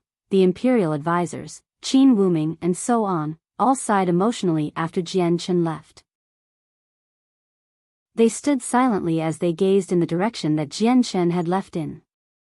They did not leave even after quite a while. Jian Chen flew toward the ocean on the Ziying sword as a stream of light after his trip to the Qinhuang kingdom. He had met with Qin Shao and Qin Ji, and they had both become fathers, which touched Jian Chen's heart. He thought of Shangguan Aojian, who was on the distant Three Saint Island. It had been several years since he had last seen Shangguan Aojian. He was not a good father, nor did he have any idea how Shangguan Aojian was doing. At this moment, Jian Chen's face changed. He immediately stopped the Ziying sword and a golden light shot from the center of his forehead. It was a tiny golden tower. With a golden flash, the gold-robed, golden-haired newbies emerged. He remained in a seated position with his eyes closed as he glowed with a golden light. Terrifying pulses of energy surged from him, causing the surrounding space to tremble. Newbies has actually broken through. Jian Chen was overjoyed. A fourth class 9 magical beast was about to appear. Newbies caused a great disturbance as he broke through to Saint Emperor. His dazzling golden light illuminated the night sky, dyeing the surroundings golden. Above him, a wave of essence surged high into the sky, condensing into a golden snake as it broke through the clouds. The phenomenon caused the clouds to violently surge while flickering lights appeared between the clouds. Chapter 1407, Shangguan Aojian's Transformation. 1. The space trembled violently as terrifying waves of energy, visible to the eye, rolled away. They expanded in all directions with newbies at the center, shattering the space around him and causing it to alternate between darkness and a golden color. A terrifying, tremendous pressure filled every inch of the surroundings. The space seemed to be crushed under the pressure, as if it had become even tougher now. In the sky, the golden snake that had taken form from Nubi's essence moved through the clouds. It absorbed the energy in the surroundings, causing the energy in the region above the ocean to surge toward him. The snake seemed like a bottomless hole. It devoured the energy of the world endlessly, but at the same time, it became even more dazzling and resplendent, illuminating the surroundings even more. Jian Chen watched Nubi's breakthrough from afar. The disturbance from Nubi's breakthrough was far greater than any other experts. He understood that his breakthrough this time would be a very important metamorphosis. Nubi's was a beast of antiquity. He could evolve unlike humans. If he devoured the essence of his clansmen, of other golden-striped silver snakes, his own essence would become even more powerful and pure, even leading to unknown changes in the future. Nubi's had only consumed the heavenly resources collected in the Xianhuang microcosm for his breakthrough this time. Ignoring their value and scarcity, just the heavenly resources themselves possessed Xianhuang Qi, something that was filled with wondrous uses. The Xianhuang Qi could not be absorbed by anyone, but the heavenly resources that had been soaked in it would become even more powerful and reach an even higher grade. After consuming the heavenly resources, Nubi's had clearly benefited, allowing his essence to undergo a metamorphosis. The glistening essence absorbed a large amount of energy and was finally satisfied. After that, it shot through the sky as a golden streak of light, disappearing into the top of Nubi's head with another flash of light. Nubi's vital energies immediately underwent an overwhelming change after the return of his essence. His bearing became dignified while he gave off a tremendous pressure unknowingly. Compared to before, he now possessed the faint bearing of a ruler. Nubi's breakthrough caused a huge disturbance, but it finished much faster than breakthroughs of humans. He had completed the process in a very short amount of time. The golden light on Nubi's gradually vanished, and so did the light that illuminated the surroundings. Only a blanket of 9-colored rainbow clouds filled the sky. Jian Chen arrived before Nubi's and said, "Nubi's, congratulations on becoming a Saint Emperor, the 4th class 9 magical beast." Nubi's face was filled with obvious excitement and joy. He felt the seemingly endless amount of energy within him and could not help but laugh at the sky. He said, "I never thought that there would be a day when I, the great Nubi's, would become a Class 9 magical beast. It's been over 100,000 years since a Class 9 magical beast has appeared for the golden-striped silver snakes. In this period of time, I am the only one who has reached Class 9. Nubis wildly yelled as he let himself go.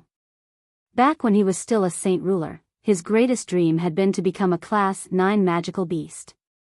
He had not even considered the 9th class since the ancient times were long gone. It was extremely rare for Class 9 magical beasts to appear.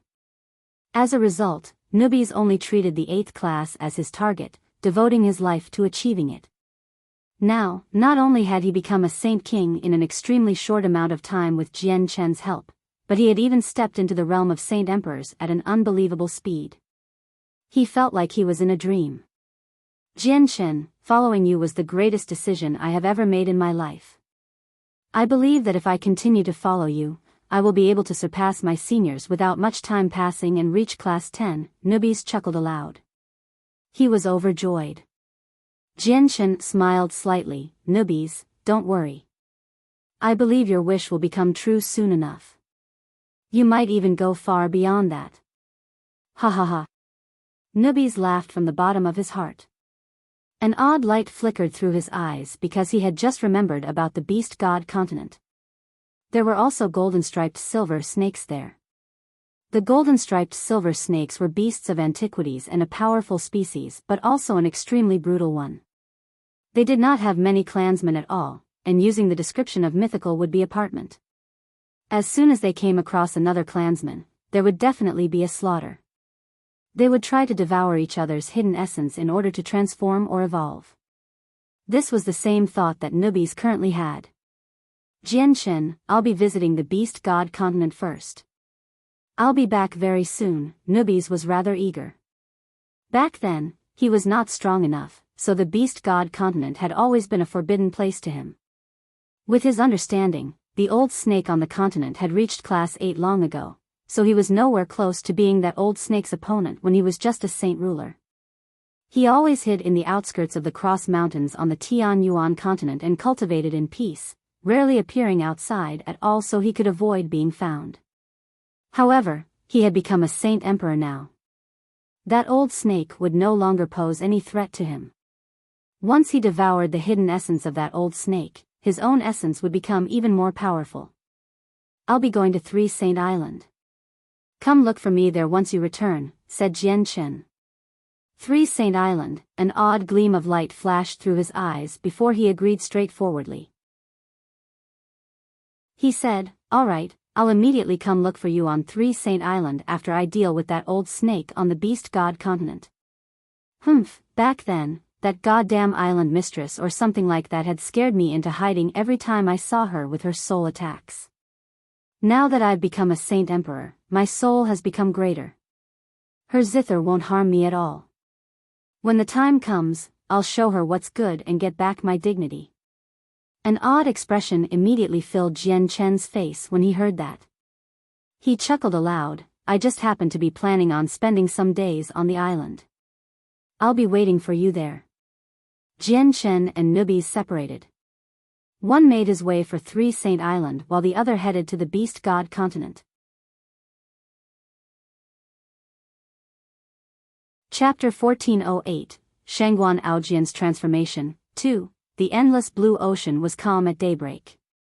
The surface of the ocean seemed just like a neat blue blanket where it connected with the sky. A huge red disk began to slowly rise from the horizon. It radiated with a warm, golden sunlight, dyeing the blue sea a golden hue.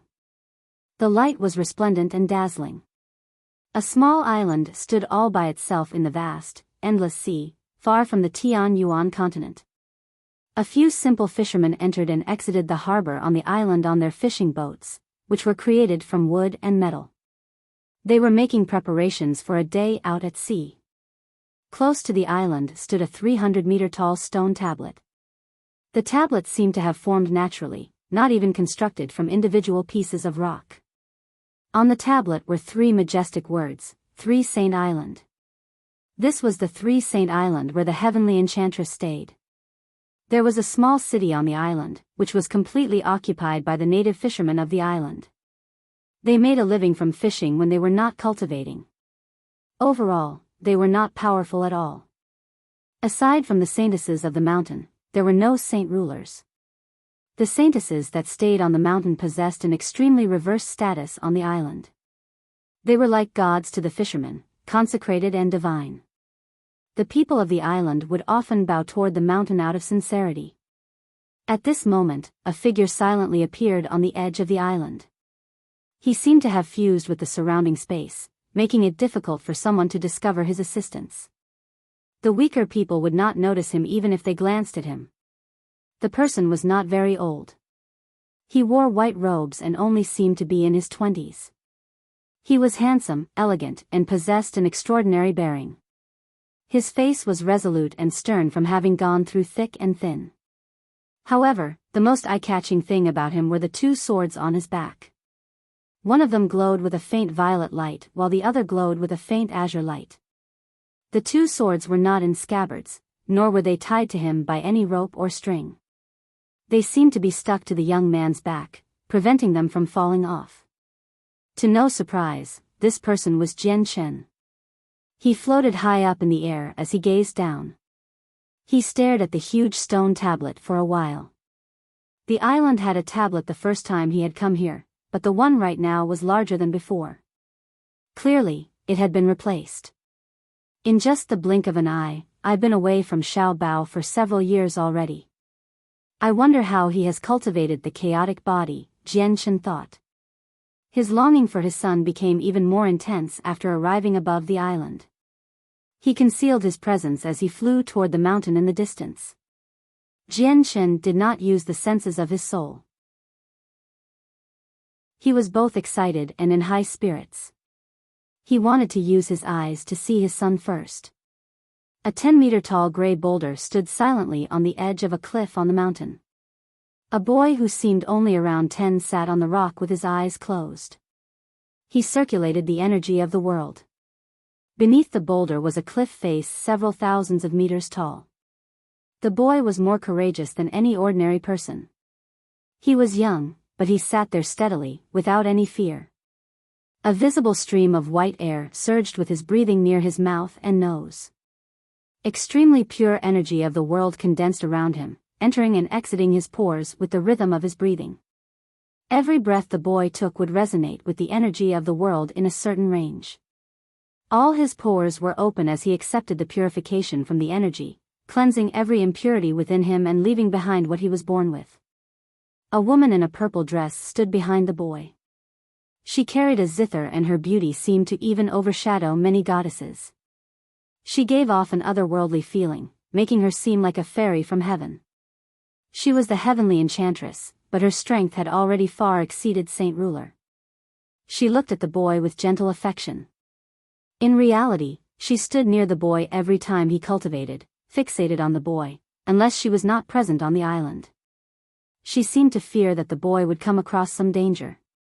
At this moment, the heavenly enchantress' face changed. She suddenly turned in a certain direction and the gentleness in her eyes quickly disappeared. It was replaced with coldness, making her seem like an unapproachable glacier. At the same time, the cultivating boy suddenly opened his eyes as well. His eyes lit up while he stared into the distance with joy. He exclaimed, "Daddy, Daddy, Daddy's here." The boy was extremely excited, standing up on the rock in a single movement. He stood on the rock as he pointed into the distance, jumping up and down as he cried out. He was overly excited, causing his little face to become flushed. Jian Chen slowly flew over from afar. He did not move fast at all. He just smiled as he approached the island. "Daddy, you've finally come back. I've missed you so much. I think of you every day." Jian Chen landed on the ground and Xiao Bao leaped off the boulder. His small body possessed extraordinary agility, and he glided several dozen meters before hitting the ground. He then clung onto Jian Chen's waist. Xiao Bao had grown quite a bit. He was 1.5 meters tall, already taller than Jian Chen's waist. Jian Chen hugged Xiao Bao. He was so excited that he became speechless. The cold-blooded him also had a soft side. "Why have you come?" The heavenly enchantress kept her eyes on Jian Chen as she impolitely inquired. She did not seem to welcome Jian Chen from her gaze. Jian Shen looked at the heavenly enchantress and warmly smiled. Xiao Bao's my child too. As his father, of course I came to see him. Pausing a little, Jian Shen continued, I know I owe Xiao Bao a lot for all the years I have been gone. I haven't taken up the role of a father. I'm not a responsible one, but I will make up for what I have done as much as I can. Xiao Bao is my second chance at life. Master, have guests come to our island? Which island master or sect master has come to visit? There sure are a lot of people who have come to visit you within the past few days. At this moment, Xiao Qian and Xiao Yu's voices rang out. They currently made their way over with Qin Qin. Chapter 1409, Shangguan Aojian's Transformation, 3, Ah. Master. Jian Shen is here as well. The three ladies discovered Jian Shen as soon as they glanced over. They were surprised. However, the gazes they used to look at Jian Shen became mixed. Even calling him by his name sounded rather awkward. Jian Shen had exposed his relationship with Xiao Bao the last time he had come to the island, allowing the three of them to learn that Xiao Bao was the son of their master. This took the three of them by shock and disbelief. Even now, they did not know how to refer to Jian Shen. Did they have to refer to him as Master Jian Shen, like in the past, and treat him as any other guest, or did they have to call him master-in-law? However, the three of them still did not know that Jian Shen was no longer the same person they had once knew. He had not changed in appearance or temperament, but his strength had undergone an overwhelming change. He had become the greatest human expert and was known as the second Mo Tianyun by everyone. Some even called him an incarnation of Mo Tianyun. It's been quite some time. Xiao Qian, Xiao Yu, you look even better than before. Jian Shen greeted the two of them with a smile before turning his eyes to the young lady of the Tianqin clan, Qin Qin. He said, Miss Qin Qin, you've already left home for close to 10 years. 10 years is not a short amount of time to your family. Your family members miss you dearly. If you have the time, you should go back and visit them. Jian Shen had passed this on for Qin Xiao. When he had caught up with Qin Xiao back in the Tianqin clan a few days ago, he had learned that Qin Xiao had thought about his sister for many years now. Unfortunately, his low strength had prevented him from traveling very far, so he could only keep that thought on hold. Even though Qin Xiao had become a Saint King now and had gained the ability to use space gates so that he could visit any place on the continent, Jian Shen had forgotten to tell Qin Xiao the location of the island. It would be extremely difficult for a Saint King to search for a tiny island in the vast ocean without knowing its precise location. The ocean could be found in all four cardinal directions as well, and it was far vaster than the continent. The phase Qin Qin was using to look at Jian Shen became extremely mixed the moment she saw him. Her thoughts were a complete mess. Only when she heard Jian Shen mention her family did she manage to gather some thoughts together. She said with some reminiscence and sorrow, Master Jian Shen, is my father and everyone else well? They are very well. The Tianqin clan is like the midday sun right now. They have already become the leading clan of the 5 great clans in the Zhuya kingdom, only second to the imperial family. And right now, the Tianqin clan's name has probably already spread across quite a bit of the continent, being ranked as one of the most powerful clans on the continent. Jian Shen discussed the current situation of the Tianqin clan and told her everything he knew, including how Qin Xiao had become a father. However, he did not mention that Qin Xiao had become a Saint King. Qin Qin missed her family, but she was clearly preoccupied. She did not pay attention to the news that the Tianqin clan's name had become renowned across the continent. She fell silent after learning that her family was fine. She glanced past Jian Shen and Xiao Bao in a slight daze and remained quiet. The heavenly enchantress glanced at Qin Qin before saying to Jian Shen, You've seen Xiao Bao, so it's time for you to leave. The heavenly enchantress' voice was cold. She directly told Jian Shen to leave, finding his presence unwelcome. Jian Shen produced a dry cough. Just when he wanted to say something, Xiao Bao clung onto him tightly and said instead, No, I don't want Daddy to go. Daddy isn't allowed to go. Mummy, I don't want Daddy to go. Xiao Bao, listen. The heavenly enchantress sternly demanded in a deep voice. However, the gaze she directed at Xiao Bao still bore the presence of affection. No, I don't want to. I want Daddy. I want Daddy to stay with me. Daddy hasn't come to visit me in a long time. I miss Daddy. I want Daddy to stay here with me and Mummy. Xiao Bao, who always listened to the heavenly enchantress, had actually turned his back on the heavenly enchantress without any hesitation at that moment, as if his father, who he had not seen for many years, was much more important than his mother, who stayed by his side and loved him at all this time. The heavenly enchantress' chest rose and fell slightly, clearly angered. At the same time, she felt helpless inside. Including today, Xiao Bao had only met Jian Chen 3 times in total ever since he had been born. Each meeting did not last very long either, but Jian Chen seemed to hold an extremely important position in Xiao Bao's heart. Xiao Bao's feelings for Jian Chen had not become diluted with time. You leave first. The heavenly enchantress waved her hand and dismissed Xiao Qian, Xiao Yu, and Qin Qin. Xiao Qian and Xiao Yu looked at each other before backing off with Qin Qin. They all left together. After they departed, Jian Chen carefully examined Xiao Bao.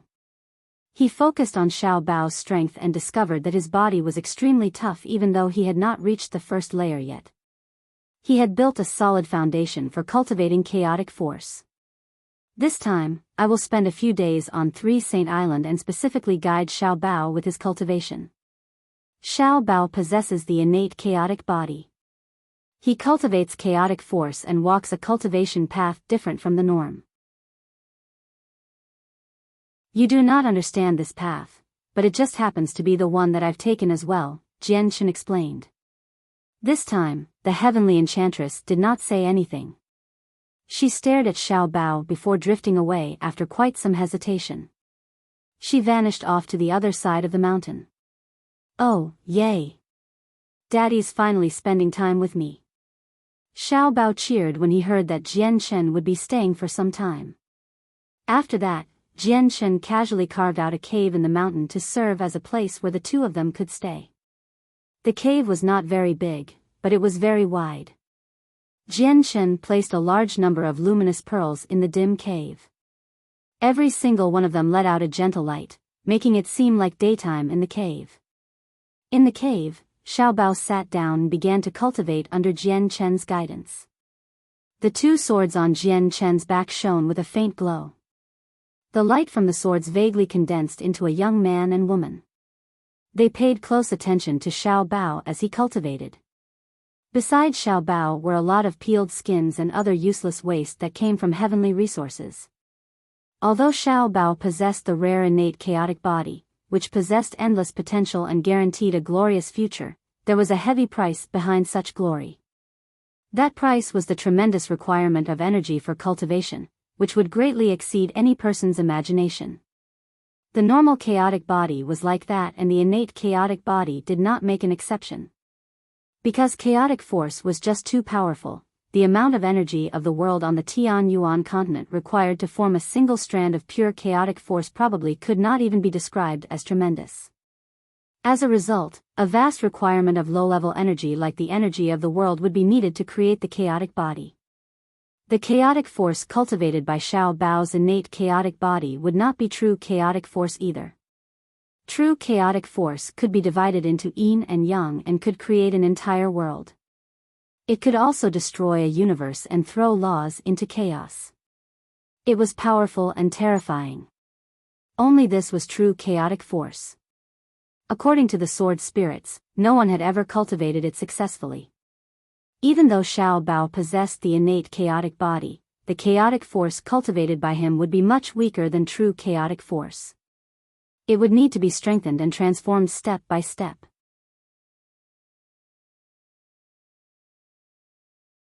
Chapter 1410, Shangguan Aojian's Transformation. For, even though that was the case, the innate chaotic body still possessed huge advantages over the normal chaotic body. First of all, its growth speed was much quicker.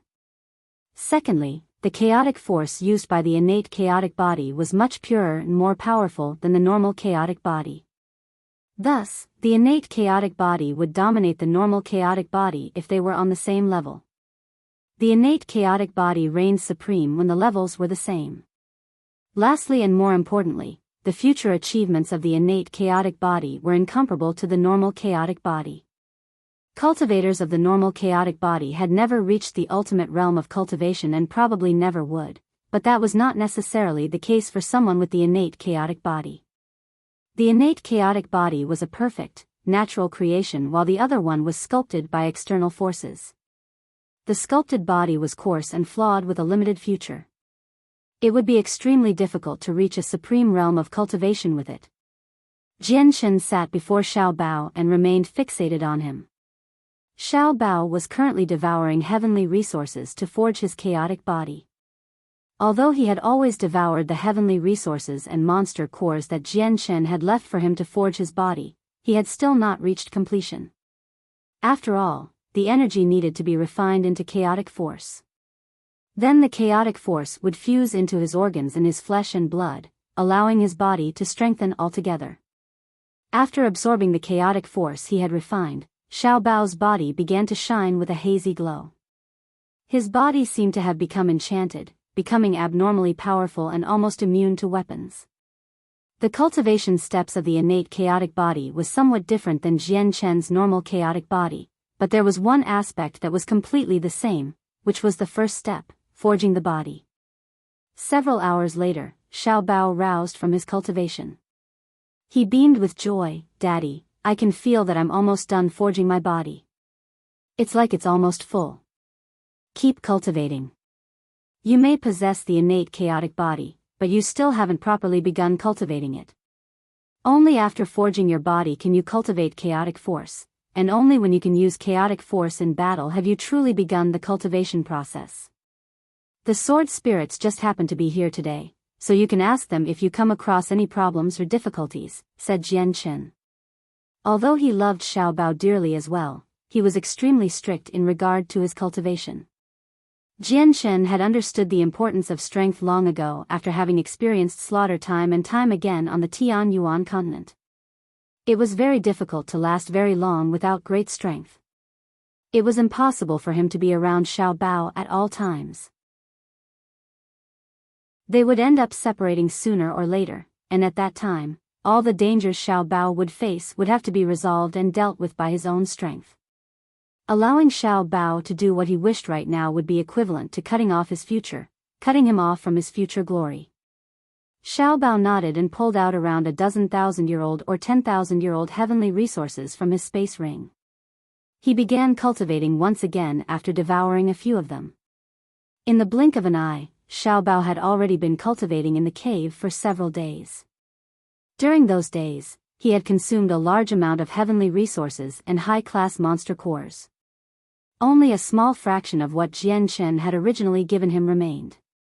On this day, Xiao Bao's chaotic body was completely forged. The chaotic force he refined was no longer used to strengthen his body and instead slowly moved through his body like streams. It never stopped moving, as if it had become a second type of blood for Xiao Bao. With your body as the furnace and your soul as the flame, use the power of the world to start the furnace, and once it is complete, use it to refine the medicine. The medicine remains in the furnace, nourishing the furnace. The furnace refines the medicine, and the medicine keeps the fire blazing. Father, have I properly gained the chaotic body now?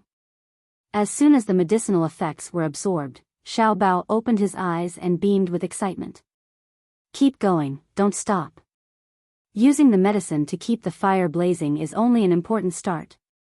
Jian Shen said nothing. It was Zi Ying's stern voice instead. His eyes were filled with excitement. Today, he was about to personally witness an owner of the innate chaotic body properly step upon the path of cultivation and succeed under his guidance.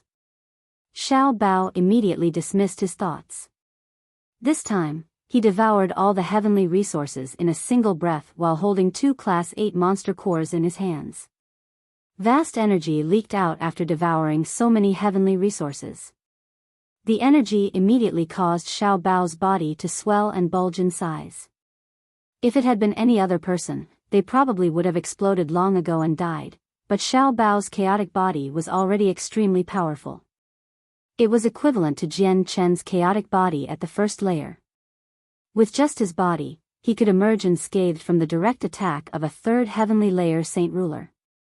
Although the energy in the heavenly resources was powerful, it was not enough to cause Xiao Bao's body to explode.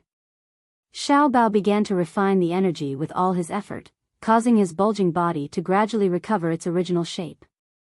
During this period of refinement, Xiao Bao took a total of 2 days. After that time, the chaotic force within him had changed from small streams into a river, which circulated through every part of his body. It did not gather in his dantian, leaving it empty even now. At the same time, a faint gas would float out and fuse into his soul with every revolution of the chaotic force. His soul was currently undergoing a quantitative increase. To refine the medicine with the furnace and to have the medicine keeps the fire blazing, chaotic force was the medicine while the fire was the soul. As the chaotic force circulated within his body, it nourished his soul as well, making it become even more powerful. While cultivating chaotic force, Xiao Bao was cultivating his chaotic body and his soul as well. The three of them remained in balance throughout the whole time. Only the innate chaotic body could achieve this. Jian Shen was only able to cultivate 2 of them together. Xiao Bao's soul had not condensed before and still lingered throughout his body, but at this very moment, under the nourishment of the chaotic force, his soul was strengthening at an unbelievable pace. It had gradually morphed and condensed. A free, condensed soul was the symbol of a saint ruler on the Tian Yuan continent. Only those who had reached saint ruler could condense their soul. They would never die unless their souls were wiped out. That was just a literal translation of a common occurrence of souls in Chinese novels. A normal soul is bound to the body and will die with the body, as seen with heaven's saint masters. When they are freed and able to move independent of the body, they are the souls of a saint ruler. In other novels, this stage may be called nascent soul. The Chinese characters for soul in heaven's saint masters and saint rulers are different, but they both mean soul from an English point of view, kind of like something you can't really translate. As a result, I will keep both of them as soul, but I will describe one of them as condensed, when there is a need to identify the 2 types of souls, so condensed will be used instead of origin soul since assigning names makes things more complicated than they need to be. The moment Xiao Bao condensed his soul, Jian Shen narrowed his eyes. He discovered that Xiao Bao's soul was unique. Everyone else's soul was white, but his was extremely odd. It was chaotic. It did not seem to possess any color, but it also seemed to bear all the colors in the world as it shone with dazzling light. Chapter 14:11, Nubi's scheme. Xiao Bao's soul is different than mine, but I feel like his soul is much more powerful than an ordinary person. Even mine cannot compare to his, Jian Shen thought. Jian Shen wondered if it was one of the differences between the innate chaotic body and the normal chaotic body. The normal chaotic body cultivated chaotic force as well, but there were many aspects that could not compare to the innate chaotic body. The normal chaotic body's only advantage was that there were quite a few people who could practice it. There had always been practitioners of the normal chaotic body in the immortals' world. The normal chaotic body only required chaotic force to modify and morph it. The innate chaotic body rarely ever appeared at all. Although the creation of a normal chaotic body seemed easy, there were not many people who could succeed. There were countless prodigies who wasted themselves on this path of cultivation because not everyone could use chaotic force to modify themselves. Jian Shen had learned all this from the sword spirits. The medicine keeps the flame blazing. Daddy, I've done it. Have I properly stepped onto the path of cultivation? Xiao Bao roused from his cultivation and his eyes immediately lit up. His face was filled with excitement. Jian Shen finally smiled when he saw how excited Xiao Bao was. His face was filled with relief. Xiao Bao had truly embarked on cultivating the chaotic body. His strength was equivalent the first layer of Jian Chen's chaotic body, allowing him to fight saint rulers. At the same time, he had condensed his soul. A condensed soul was the representation of a saint ruler. Even though he walked a different path of cultivation and did not comprehend the mysteries of the world, his true strength was even slightly stronger than when Jian Chen was at the first layer. This was all because of his innate chaotic body. Xiao Bao had not even reached 10 years old yet. If the news that he possessed the strength of a saint ruler was broadcasted, it would definitely shake the entire world. This was because many people had only just begun cultivating at this age. They were working hard on condensing their saint weapons to become a saint. The heavenly enchantress entered the cave. She did not even glance at Jian Chen, placing all her attention on Xiao Bao. A sliver of joy flashed through her eyes when she sensed how Xiao Bao's presence had become countless times more powerful than before, but the joy was hidden very soon. Jian Chen knew that the heavenly enchantress had always been secretly watching over Xiao Bao, because she could not stop worrying about him. She showed her love for Xiao Bao very rarely, but it came from the bottom of her heart. Jian Chen removed a large amount of heavenly resources, the ones he had obtained from the Xianhuang microcosm, and Class 8 and 9 Xianhuang beast energy crystals. He gave them all to Xiao Bao so that he could continue cultivating. Jian Chen was dissatisfied with Xiao Bao's strength at the level of saint ruler. He did not know when the world of forsaken saints would attack again, but there was one thing he was certain about. The next time they attacked, the combatants from the foreign world would definitely be even more terrifying. The battlefield might even engulf the entire planet, and saint emperors may not be able to protect themselves.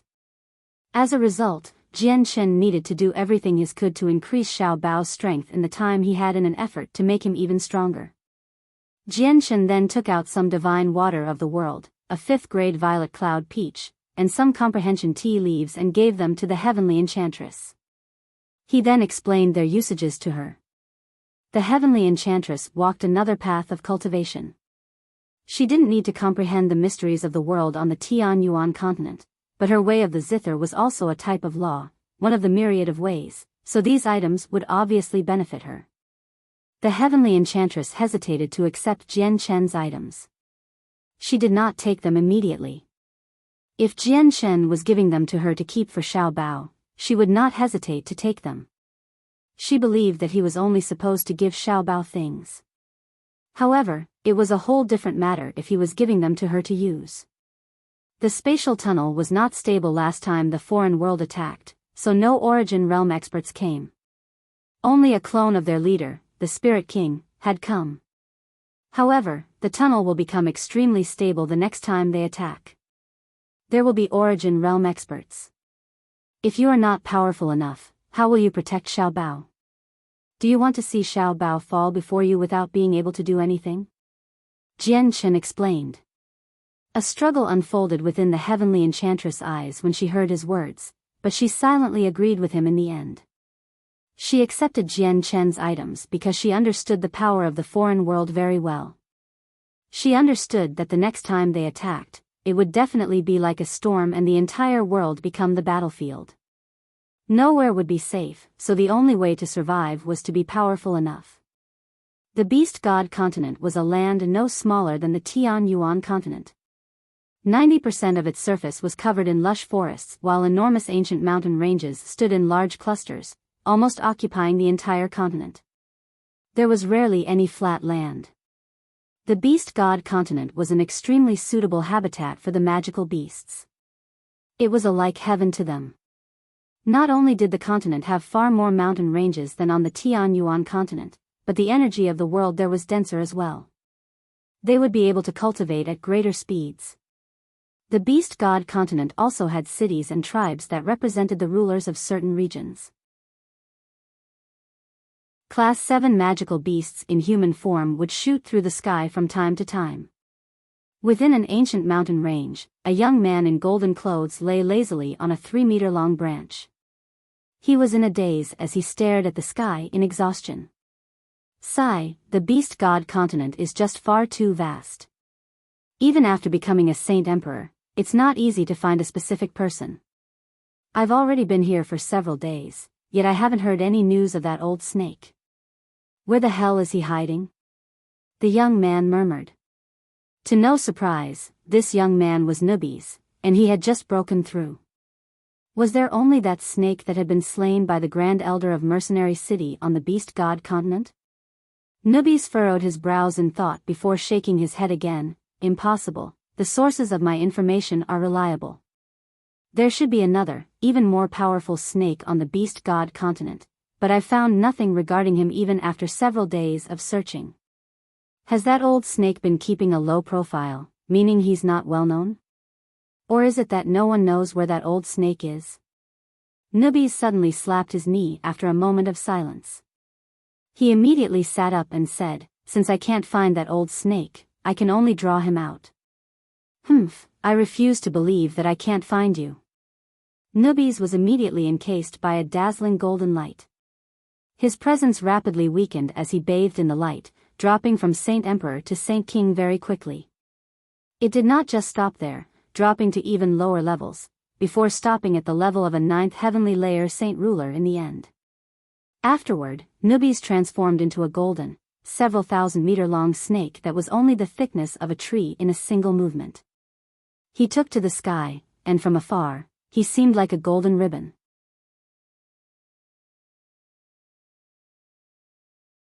Chapter 14:12. Cloud-scattering city. Nubis flew through the sky as a several thousand-meter-long snake. As a Class 9 magical beast, he had obviously comprehended the mysteries of the world at a high level. His body became blurry as he completely fused with the surrounding space, hurrying along with the use of spatial force. He moved extremely quickly, shooting across the sky and disappearing into the horizon. As a golden-striped silver snake, there will be a duel of life and death as soon as I meet another clansman. Although there have been a few golden-striped silver snakes across history, all of them have experienced a death match whenever they come across a clansman, as seen in my inherited memories. The victor will dominate and devour the essence of the loser, allowing the victor to evolve and become even stronger. There are extremely few golden-striped silver snakes in the world, so I refuse to believe that the old snake won't be interested once I broadcast my identity. He'll definitely come looking for me, and as soon as he appears, I'll be able to devour him and strengthen my essence, thought Nubis. He felt proud of himself for being able to think of this. He did not take the old snake's strength to heart at all. 10,000 kilometers away from Nubis, a city stood silently within a mountain range. It seemed to have been built on a mountain. Its top had been sliced off, and it was surrounded by countless other mountains. The city possessed a simple design. It only had a ring of low city walls, which were pitch black and built from a rare type of earth found on the Beast God continent. The rare type of earth was even tougher than rock. A powerful ripple of energy emanated from within the city walls, clearly channeled into the walls by a powerful magical beast, reinforcing the walls to become several times tougher than steel. Only Class 7 magical beasts and above possessed this ability. 2 words were carved on a slant on the city walls, Cloud Scattering. They represented the name of the city, which was Cloud Scattering City. The city was quite well known in a radius of 1,000,000 kilometers because the city possessed 2 powerful Class 7 magical beasts. One of them had reached the peak of Class 7, equivalent to the 9th heavenly layer of a Saint Ruler. The Beast God continent was no less brutal than the Tian Yuan continent. Slaughter between the members of the same race were present everywhere, because it was a process for fast growth. They could either devour the monster cores of others to strengthen themselves or eat their flesh, hoping for the rare chance that a mutation would occur within their body. Once a mutation occurred, they would immediately undergo a rebirth, mutating from their very source. It was a similar process to when a human with average talent became a prodigy at cultivation.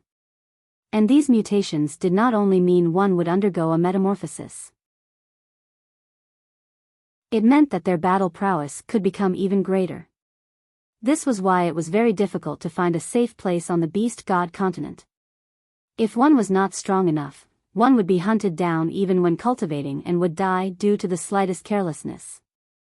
Those who were strong could take up territory and claim to be its ruler, but even when that happened, they needed to be aware of even more powerful magical beasts who would come and fight them. The cities and tribes on the continent were the safe houses of many magical beasts. Every city or tribe possessed powerful magical beasts. They would create rules and order, banding together into organizations. As long as people became a member of these organizations or paid valuable heavenly resources to gain the right to stay there, they would be able to cultivate in peace without worrying about being attacked by others. Cloud Scattering City was as prosperous as any other day. A large amount of magical beasts moved in and out. All of them remained in beast form, ranging between Class 3 and Class 6 in strength. Large beasts stood over 10 meters tall while smaller ones were only a meter or two. There were many various species. Magical beasts developed intelligence far quicker on the Beast God continent than on the Tian Yuan continent. As long as they had reached Class 2, they would have gained a lot of intelligence already, so regardless of strength, all the magical beasts behaved in an orderly fashion once they entered the city. They completely erased the viciousness they normally bore. At this moment, a golden streak of light hurried over formed the distance before stopping above the city in the end. It was a very long but thin snake. The snake was Nubi's. He hovered above the city as he coldly gazed down. His gaze was filled with a cold-blooded ruthlessness. He opened his mouth and immediately sprayed out a dense, venomous substance. It rapidly engulfed the city below as a rolling cloud. The venom was extremely potent. It wafted through the air, and in a short moment, all the vegetation in the surrounding 10 kilometers withered at an unbelievable speed before turning to dust, dispersing in the incoming wind. The venomous gas descended on the city.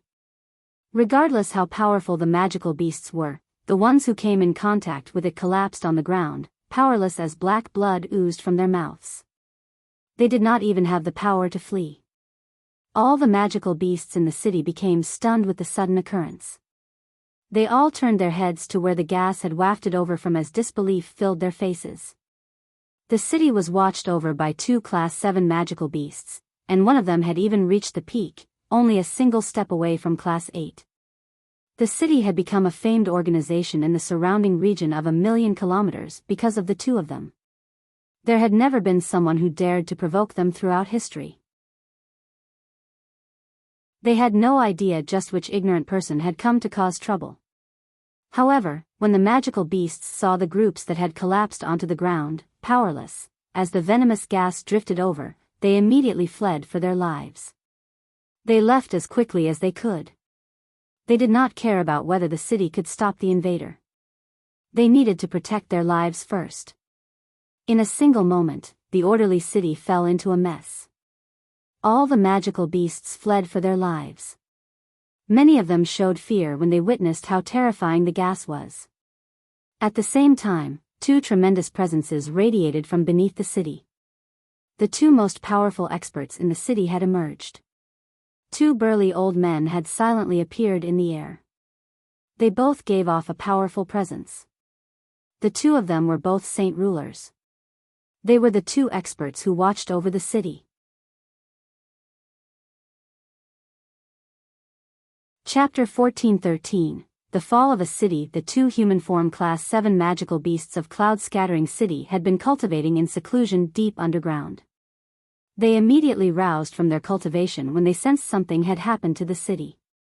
They left their underground location in a single moment and silently appeared in the sky. Class 7 magical beasts were equivalent to saint rulers on the Tian Yuan continent. Even on the Beast God continent, they were experts who could dominate an entire region, so the 2 Class 7 magical beasts were like the protector gods of the city. Many frightened magical beasts calmed down when they saw the 2 of them appear. The strongest magical beasts in the city were only Class 6, so they admired and trusted the Class 7 magical beasts from the bottom of their hearts. Even though they could sense that the golden snake who had produced the venomous gas was not weak, the snake had not assumed a human form, so many of them believed that the snake was not Class 7. They assumed that its venom was just potent. As a result, a few magical beasts stopped fleeing when the 2 Class 7 magical beasts appeared. They stopped in the distance to watch, believing that the 2 Class 7 experts would be able to easily slay their opponent. A beast of antiquity, a golden-striped silver snake. The two Class 7 magical beasts' eyes became fixated on the huge golden snake. Their eyes narrowed by an undetectable amount while they softly exclaimed at the same time. Beasts of antiquity possessed extraordinary statuses on the continent. They often represented great potential and incomparable strength. No one was their opponent while on the same level of cultivation, and they even possessed the power to challenge those stronger than themselves. There were countless magical beasts on the beast god continent, but beasts of antiquity were almost mythical existences. Without any exception, every appearance of a beast of antiquity would shake the continent.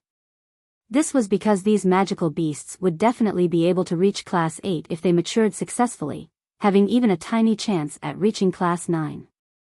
They were invincible among their own level of cultivation and only other beasts of antiquity could pose a threat to them. However, the eyes of the two old men became filled with greed. The gazes they used on the huge snake underwent consequent changes, looking at the snake as though it was not a venomous golden-striped silver snake but a huge treasure. If I slay this golden-striped silver snake and consume its flesh, drink its blood, and devour its monster core, there'll be an extremely great chance at mutating, so I can become even more powerful. It will lead to an even greater future for me. At this moment, similar thoughts crossed the heads of both magical beasts.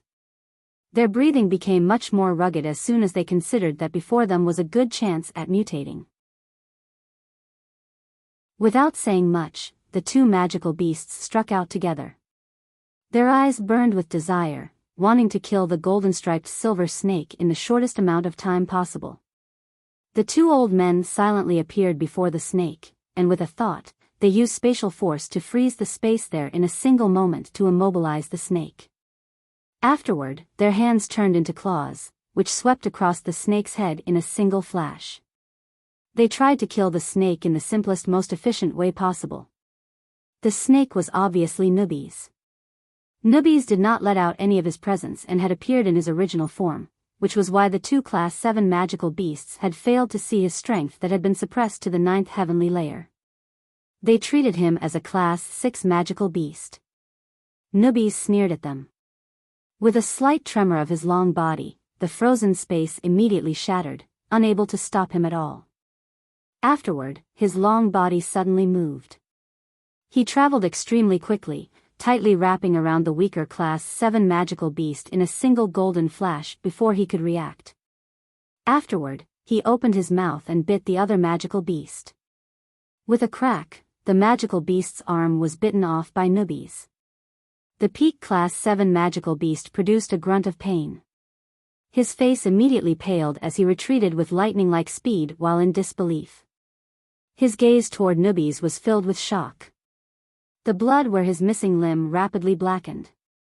Not only had Nubis bitten off his arm, he had injected his body with venom. The venom caused the magical beast to helplessly tremble. Why, you're not Class 6, but Class 7 and at the peak of Class 7. The magical beast cried out. Only now did he suddenly understand that the snake before him was not as weak as he had imagined. His strength was something he could not handle. Nubis smiled. He did not assume a human form, but he spoke human tongue. You're right. I, the great Nubis, have stopped being Class 6 magical beast long ago, but you learned that too late unfortunately. The peak Class 7 magical beast's face changed drastically. Without any hesitation, he suppressed the venom within him, abandoned the city he had invested several years in and began to flee. Nubis did not pursue him. He stared coldly and ruthlessly at the other magical beast that he had wrapped around and his body tightened suddenly. Twisting like a meat grinder, the Class 7 magical beast was forcefully squashed to death, his bones obliterated. Bang! Suddenly, the magical beast's head exploded and his soul emerged. He fearfully flew off into the distance in a flash. However, a golden light flashed before he could escape far. Nubis' tail cut through the air from afar, catching up to the fleeing soul in a single moment. Being struck, the soul immediately dispersed, killing the expert completely. The venomous gas had already engulfed a small portion of the city. It expanded even further under the slight breeze, and in the distance, all the magical beasts stood there stunned as they gazed at the sky. Shock filled all their eyes. The two powerful Class 7 magical beasts had actually been beaten into retreat so quickly. One of them fled while the other one had died, astounding all the magical beasts in the city. Suddenly, a roar filled with fear rang out.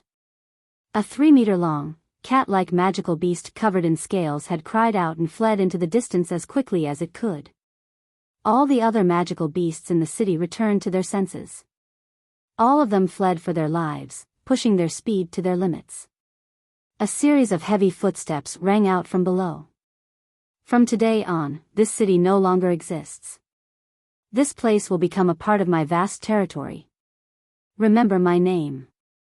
I am the beast of antiquity, the golden-striped silver snake, the great Nubis. Nubis did not hunt all of them down and instead laughed aloud in the sky.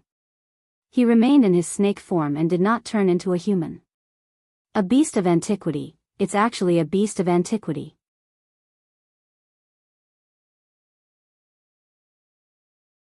Chapter 14:14, Luring the Snake Out of Its Hole. He is the Great Nubis.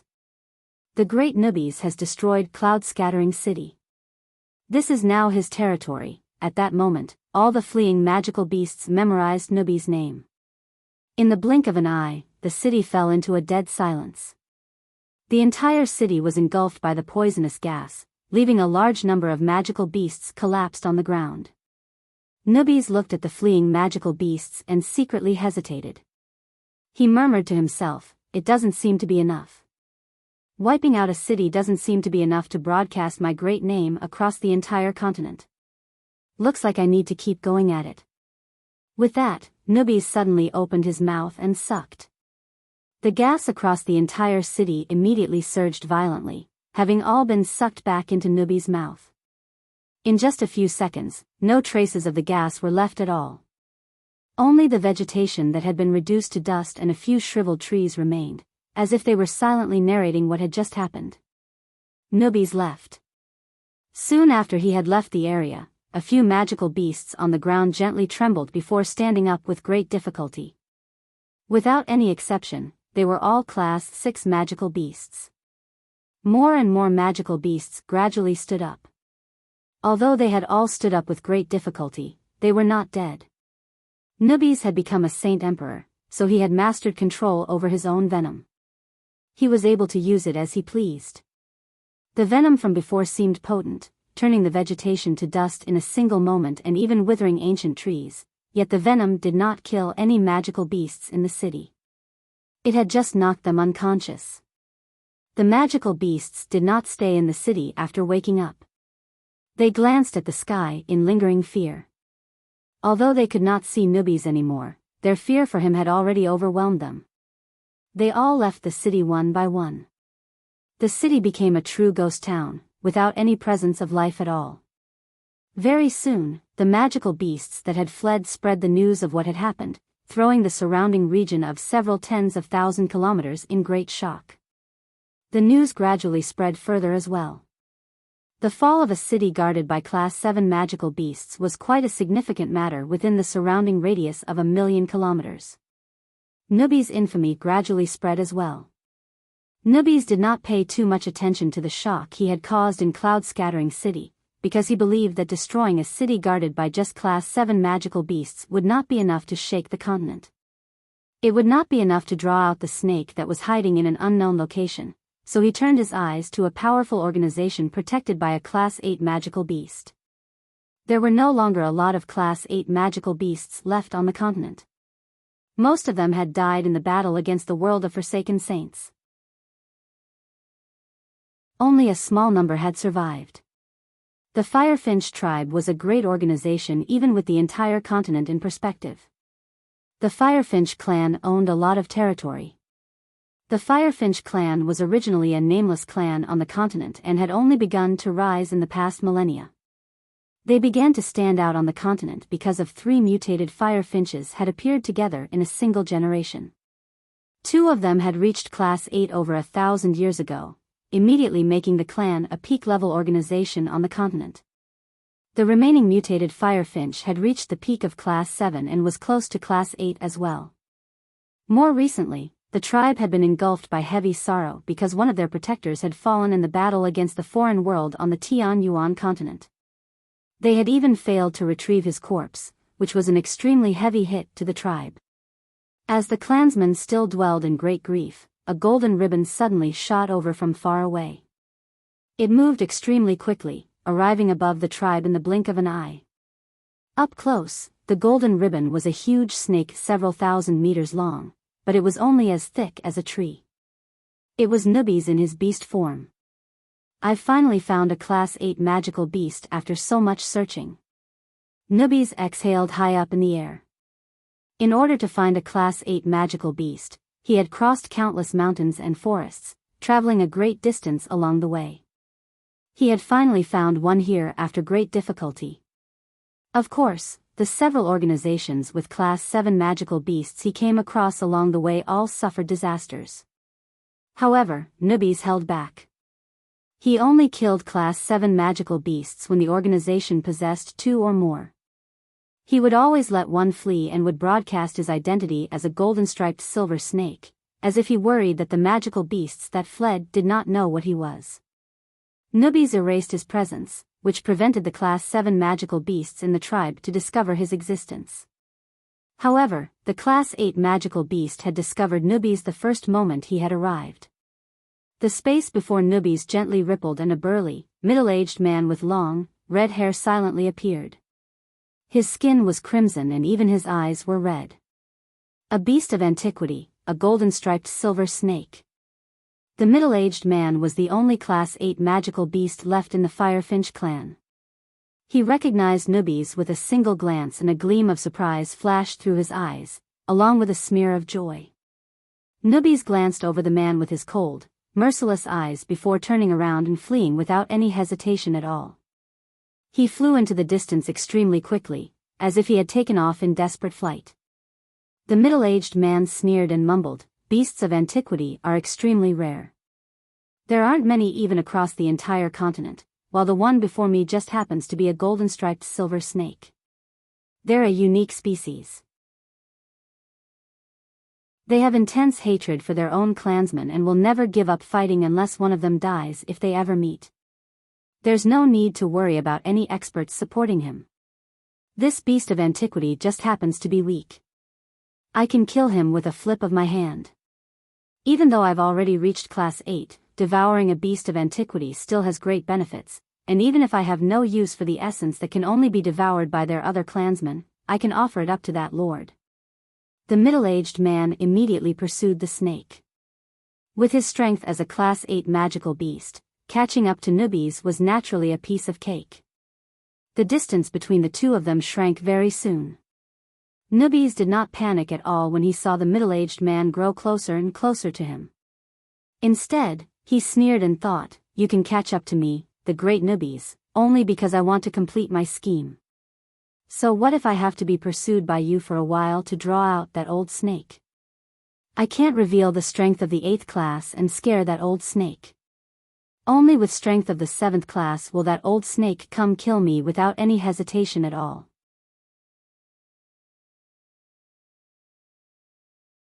Chapter 14-15. The old snake appears. The Class 8 expert of the Firefinches pursued Nubis as he fled. The two of them both used spatial force, so they moved extremely quickly. Their figures flashed through space as faint blurs, disappearing in the horizon in the blink of an eye. The Class 8 Firefinch had already reached the level of Saint Kings on the Tianyuan continent. He possessed a great mastery over space through his comprehension of the mysteries of the world. Both his control over spatial force and the energy within him was incomparable to a peak Class 7 magical beast, but today, he found it extremely difficult to catch up to the peak Class 7 silver-striped rainbow snake in front of him. Although the golden-striped silver snake moved at speeds much slower than him, whenever he pulled up to the snake would shine with golden light and his speed would immediately skyrocket, reaching an unbelievable level. It would pull far ahead in just the blink of an eye, preventing the Class 8 expert from catching up no matter how much he tried. He had tried to freeze the space around the snake numerous times in an attempt to immobilize Nubis, but to his surprise, the snake was like a slippery worm, where even frozen space could not trap it. With a squirming motion, the snake would easily break free of the frozen space and continue on without slowing down at all. He had considered using space gates, but space gates were only a convenience for traveling and not for pursuing a specific target. The target could change direction beforehand when it sensed the ripples in space and run off. By the time he had emerged from the space gate, the target might have already disappeared into the horizon, so space gates were ineffective for chasing people down. When newbies glowed with golden light again and exploded with speed, pulling far away from the fire finch, the Class 8 expert finally became angry. His face became extremely dark. He felt ashamed that it was so difficult to catch up to a peak Class 7 magical beast. He was an expert at Class 8 and felt that his dignity as a Class 8 magical beast had been severely trampled over. You sure are worthy of being a golden-striped silver snake. Your fleeing secret technique really is very powerful, where I am unable to catch up to you in a short amount of time. However, you must consume a lot of energy when you use this type of secret technique. It's impossible for you to last very long, so I'd like to see just how much further you can flee, the Class 8 firefinch grumbled inside with gritted teeth. Newbies seemed like he was in a desperate flight, but through his eyes, he was completely relaxed. He did not view the Class 8 expert behind him with any importance. Instead, he was even in the mood to admire the scenery around him as he fled. He suppressed his strength to the peak of Class 7, but he was still a Class 9 magical beast after all. How could a mere Class 8 magical beast catch up to him? An hour later, newbies passed by a large tribe and came to a halt. He gazed down and his eyes immediately lit up. He opened his mouth and spat out a dense cloud of venomous gas before continuing on without even looking back. Behind him, the Class 8 firefinch whistled through the air with his tremendous presence. He did not stop at all, charging after newbies. At the same time, a furious, ground-shaking roar rang out from the large tribe below. The ground cracked open and a huge bear over 30 meters in height climbed out. It was covered with spotless, snow-white fur, standing there like a small mountain. The bear stood in newbies' venomous gas and looked at the groups of clansmen who had collapsed. His eyes immediately reddened, and he roared at the sky. He turned into a white stream of light and pursued newbies. His body underwent a transformation as well, changing from a huge, white bear into a 4-meter-tall, burly man in just a few seconds. He radiated with a tremendous presence since he was also a Class 8 magical beast. In just the blink of an eye, newbies had fled for 2 days and the Class 8 magical beasts pursuing him had increased from 2 to 5. He had only come across these magical beasts after running across quite a fraction of the continent and he managed to offend all of them. However, without any exception, they were unable to catch up to newbies no matter what they did. Newbies did not fight against the magical beasts and instead lead them all over the continent. Wherever he passed by, he would shock all the magical beasts and cause a great disturbance. The news of 5 Class 8 magical beasts pursuing a single golden-striped silver snake spread rapidly as well, crossing the entire continent very soon. If newbies only assumed his original form and exposed himself on the continent, it would lead to a commotion as well. But it would not be as great as 5 Class 8 magical beasts pursuing a single Class 7 magical beast. This was because Class 8 magical beasts themselves were moving centers of attention. They would catch the eyes of people no matter where they went, let alone 5 of them trying to hunt down a Class 7 magical beast that was not as powerful as them. Let alone now, this had never happened in the history of the continent. It would still be reasonable if there were several peak Class 7 magical beasts pursuing a heavily injured Class 8, but the other way around was just far too unbelievable. In a swamp covered with poisonous gas over 10 million kilometers away from newbies, a gold-robed old man currently sat in a dank, dark cave as he cultivated. The old man's skin shone with a faint, golden color. Although his appearance was not particularly eye-catching, he had a dignified bearing, clearly groomed from being of high status. Suddenly, the old man slowly opened his eyes. He stared outside with his deep eyes. His gaze seemed to be able to pierce the obstruction of the rocks, allowing him to see the distant beast god hall. His eyebrows furrowed with some worry. I wonder if the battle between the Beast God continent and the world of Forsaken Saints has ended and how the battle ended. I may have vaguely sensed the return of many Class 8 magical beasts over the past few days, but there are just far too few compared to the number that had left. Back when the Peng Emperor called on all the Class 8 magical beasts in his territory to defend the Tianyuan continent from the invasion of the world of Forsaken Saints, he swore to put his life on the line to protect our world, but according to what I know, the world of Forsaken Saints is just far too powerful. They might not achieve victory even if the four races work together. I may be at the peak of Class 8, but even I am not completely confident I could survive this battle. As a result, I chose to leave my nest and hide in this obscure place by myself, escaping from the Peng Emperor's summoning. I wonder if the Peng Emperor has returned or not, and if he has discovered that I deserted the battle against the foreign world. If he finds out and looks into it. The old man thought inside. He felt very uneasy, because he was one of the people specifically named by the Peng Emperor for the battle against the foreign world. However, he worried that he would die, so he had not participated.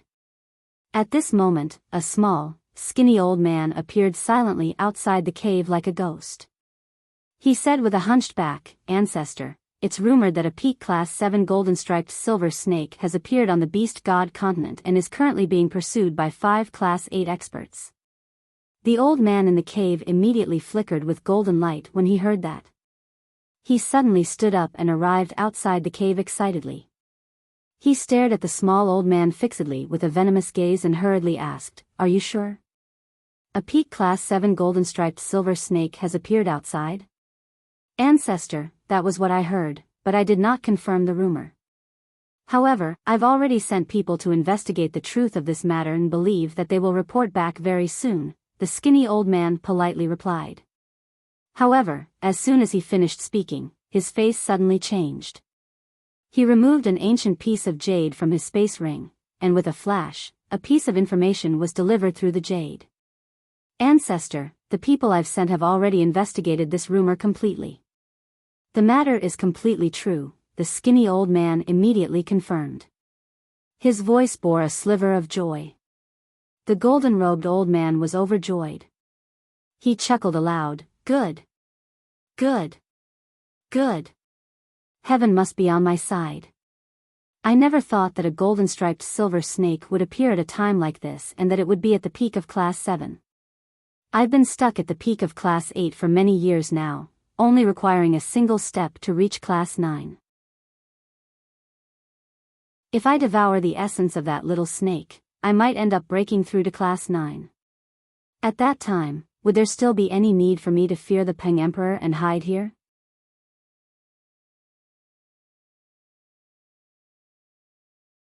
Chapter 14:16, You're actually Class 9. The gold-robed old man was extremely ecstatic. His eyes burned with desire as an urgent eagerness welled up within him. This was the attraction of the 9th class. Once he reached Class 9, he would be like the Saint Emperors on the Tianyuan continent. He would stand above countless people. Even across the entire Beast God continent, there were only 3 Class 9 magical beasts. Every single one of them ruled an entire region of the continent and reigned supreme there. More importantly, the gold-robed old man was almost at the end of his 6,000-year lifespan. If he did not make a breakthrough, he would not have much time left, so the 9th class possessed a fatal attraction to him. Not only would it allow him to become the 4th esteemed champion of the continent, but it also represented 4,000 years of life as well. After that, the gold-robed old man learned the exact location of the peak Class 7 golden-striped silver snake from the skinny old man before leaving through a space gate. Over 10 million kilometers away, Nubis continued to flee desperately in his original form. Every time the powerful experts behind him were about to catch up, he would always flash with a golden light and explode with speed, shooting off into the distance at an unbelievable rate and immediately pulling far away from the people behind him. His jump in speed would make all the Class 8 experts clench their fists in anger, but they were without any other choices. Along the way, Nubis would always stop temporarily and cause mayhem for any organization with a Class 8 expert he came across, as if he was afraid that there was not enough Class 8 magical beasts behind him. This led to an increase from the initial 5 that tailed him to 8. Why is this golden-striped silver snake so hard to deal with? He's used his secret technique countless times along the way, but he doesn't seem to show any signs of exhaustion at all. He's still brimming with vigor. Does the secret technique he used not cause him any harm or exhaustion? Similar thoughts crossed the minds of the 8 Class 8 experts multiple times. The 8 of them had used everything they had, every method that could immobilize people, along the way, but these abilities that could even temporarily freeze experts of the same class did not have any effect on the peak Class 7 snake at all. The Class 7 golden-striped silver snake was just far too difficult to catch. Some of the Class 8 magical beasts even wanted to stop chasing him. However, whenever they thought about how the damned newbies had used his venom to attack their clansmen without any reason, they would immediately clench their teeth again and their eyes would redden with anger. They continued their endless pursuit of newbies. Once I catch him, I'll peel his skin, eat his flesh, and drink his blood, so what if he's a beast of antiquity? If I catch him, I'll definitely make him wish he was better off dead, god damn it. This golden-striped silver snake is clearly only at the peak of Class 7, but it's provoked all of us without any fear. This is abnormal. Does this snake have some kind of scheme? And regarding his strength, maybe he's not the peak of Class 7 like he seems on the surface. Maybe he reached Class 8 long ago. None of the Class 8 magical beasts were dim-witted. They discovered something off very soon, but they still did not give up the pursuit. Ha ha ha, now I've surely created a large enough disturbance. 8 Class 8 experts pursuing a peak Class 7 beast of antiquity will definitely cause quite the commotion on the beast god continent. It'll spread as quickly as it can. I just wondered if that old snake has received the news, newbies thought. He appeared desperate, but he did not even glance at the Class 8 magical beasts behind him. He moved forward without any specific direction, running wherever there was a city or a tribe, as long as there were a lot of magical beasts. God damn it, if that old snake just happens to be in seclusion and hasn't received the new, do I, the great newbies, have to just continue like this? Newbies thought of a terrible possibility soon afterward. His head immediately began to ache. But, at that moment, the space several dozen kilometers away from him began to violently distort. A space gate rapidly formed. Before a figure was even visible, a powerful presence leaked out, actually causing the space several hundred kilometers away to ripple. The energy of the world there seemed to stop moving. The range of the extremely powerful presence included newbies and the 8 Class 8 magical beasts behind him. It immediately caused the 8 of them to slow down. A gleam of interest flashed through newbie's eyes. He suddenly turned his head toward the space gate several dozen kilometers away and purposefully slowed down. The Class 8 magical beasts behind all became shocked and stopped pursuing one by one. They all stared in the direction of the space gate. The presence was just far too powerful.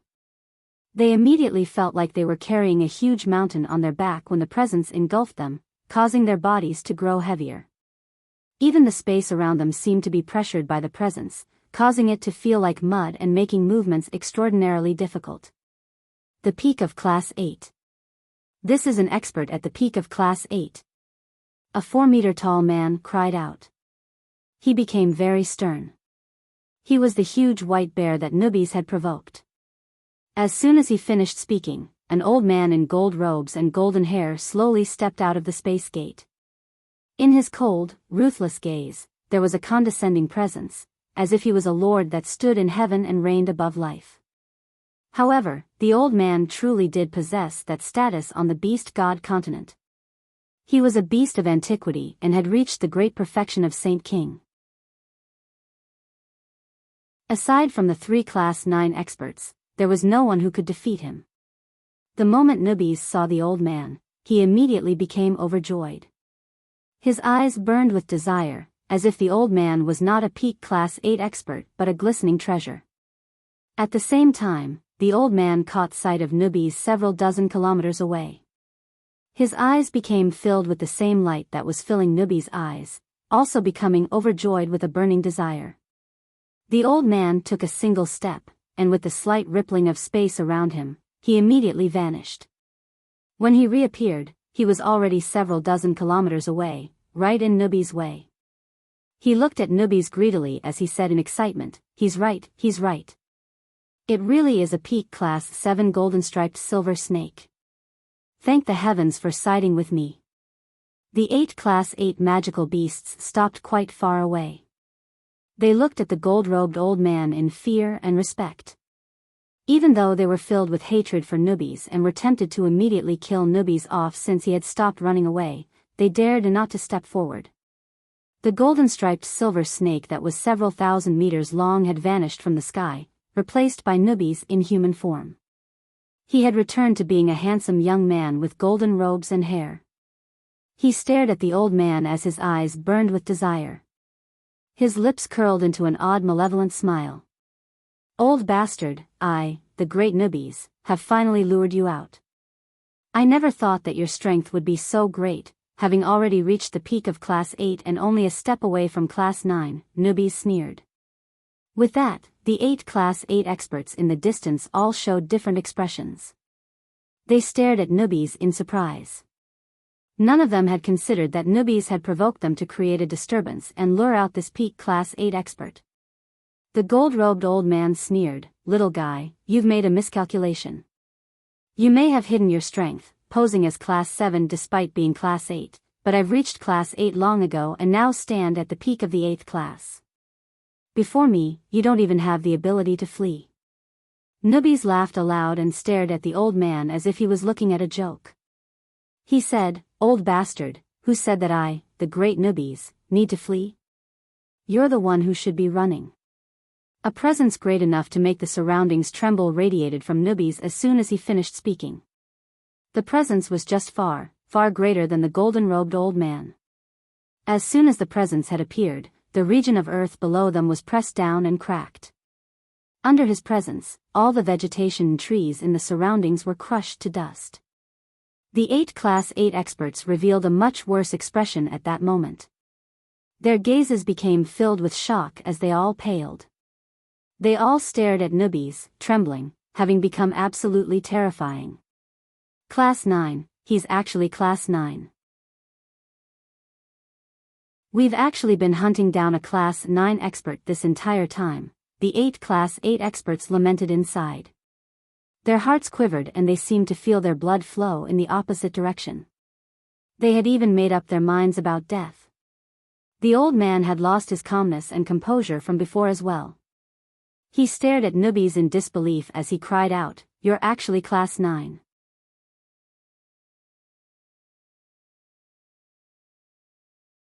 Chapter 14-17, Devastation. The old man paled.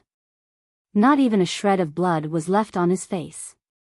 He was scared witless now that Nubis had displayed his presence as a Class 9 magical beast, because he was also a golden-striped silver snake. He knew too well what the outcome of 2 snakes meeting each other would be. Without any hesitation, the old man immediately turned around and fled into the distance as quickly as he could. At the same time, he used a secret technique. He vomited a mouthful of blood and immediately became much more haggard. He paid the price of heavily injuring himself in exchange for supreme speed to flee the area. He wanted to disappear before Nubis could even react.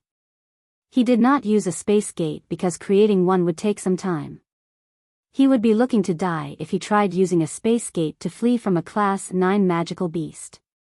Nubis sneered, "I, the great Nubis, have endured such a great embarrassment.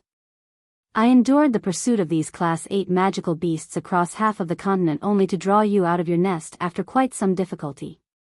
If you flee, wouldn't that mean I did all that for nothing?" Nubis did not pursue the gold-robed old man. He just sneered. Extending a finger, he immediately shot out a golden stream of light, which traveled toward the old man who had vanished into the horizon at unbelievable speed. The golden light was only as thick as a finger. Up close, through the hazy golden light, a golden thread was visible inside. It was only as thick as a chopstick, but it hid shocking amounts of energy. The golden thread pierced through space and disappeared. It seemed to be able to break the limitations of space and move through time, catching up with the old man in a single moment. Afterward, it expanded into a huge net, enveloping the old man.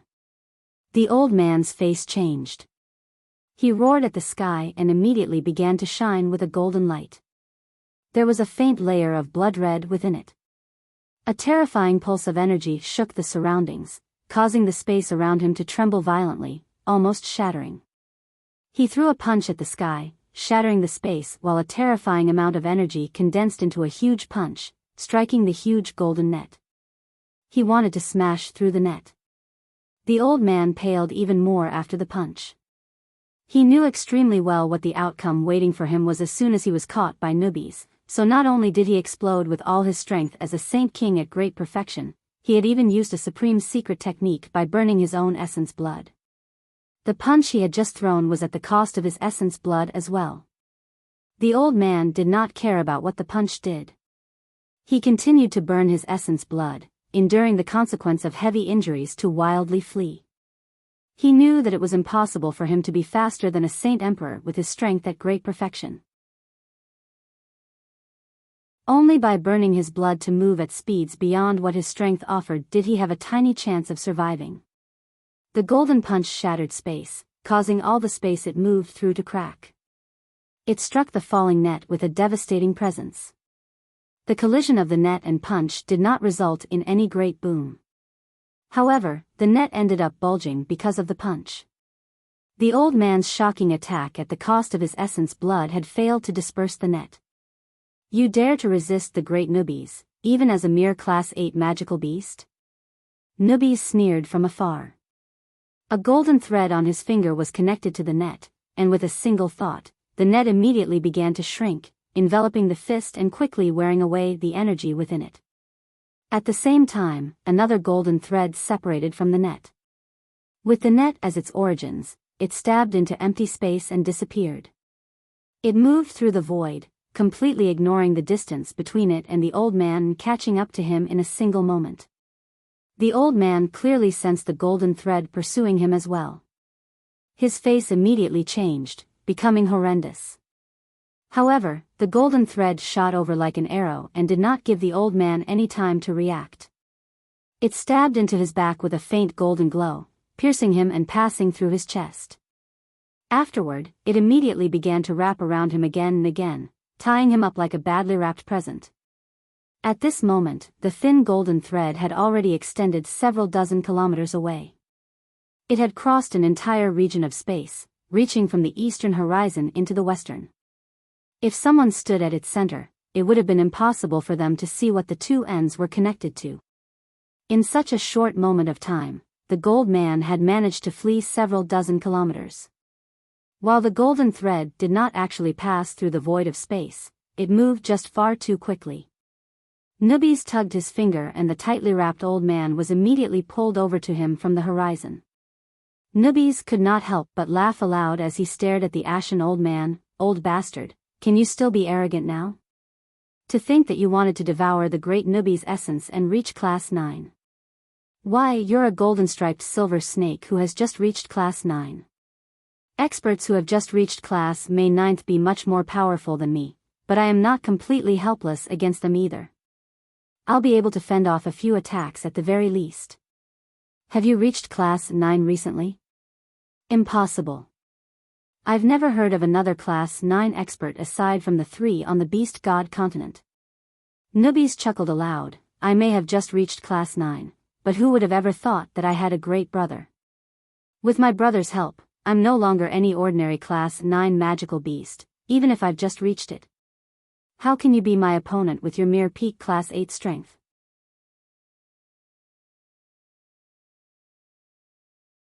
Chapter 14:18, The Submission of Class 8 Magical Beasts. Impossible.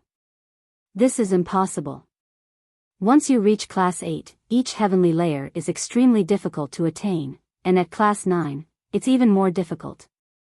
Since you have only just become a Saint Emperor, it's impossible for you to break through the first heavenly layer and reach a higher level of cultivation. The gold-robed old man was in a daze. Even though he was filled with despair, he also found it very difficult to believe that Nubis' strength had increased so quickly even after reaching Class 9 not too long ago. Nubis smiled even wider when he saw how dejected the old man had become. He was in great spirits. He had learned long ago that there was an extremely powerful golden-striped silver snake hiding on the beast god continent, which was why he had always remained hidden on the outskirts of the Cross Mountains. He did not join the Gilligan clan within the mountains, primarily to avoid the threat on the beast god continent. This was because he had only been a Class 7 magical beast before. He possessed a natural sense of dread and fear for the old snake he had only heard about on the beast god continent, extremely worried that the old snake would secretly make his way to the Tianyuan continent and deal with him. This was why Nubis had chosen to hide in the outskirts of the Cross Mountains. It was closest to Mercenary City, so he could flee into the city if the old snake really did come. In a sense, the old snake on the beast god continent burdened his heart like an invisible mountain, maintaining a great psychological pressure. He even moved around carefully at all times, afraid that the news of him being a golden-striped silver snake would be learned by even more people.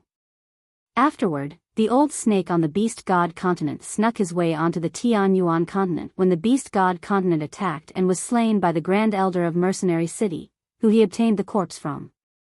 After devouring the old snake's hidden essence, he inherited a small portion of the snake's memory.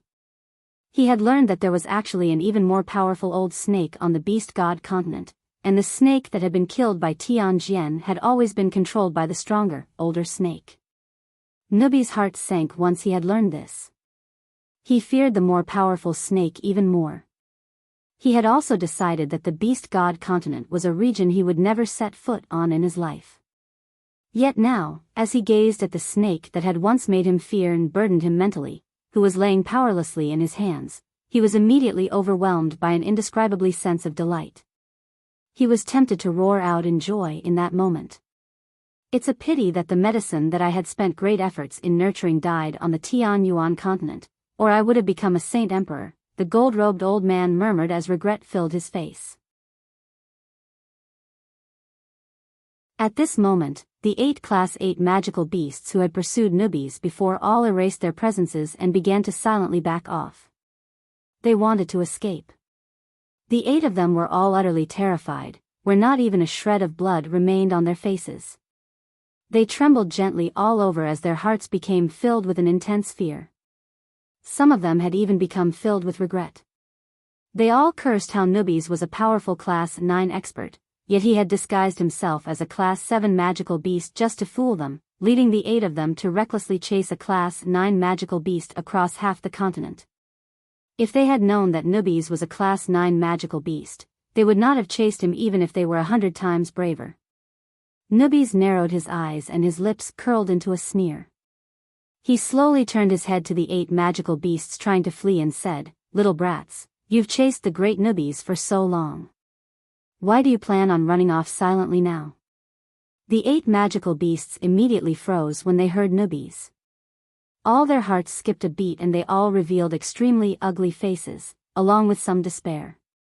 Extending a finger, a silver thread shot out from its tip as Nubis tied up the 8 of them.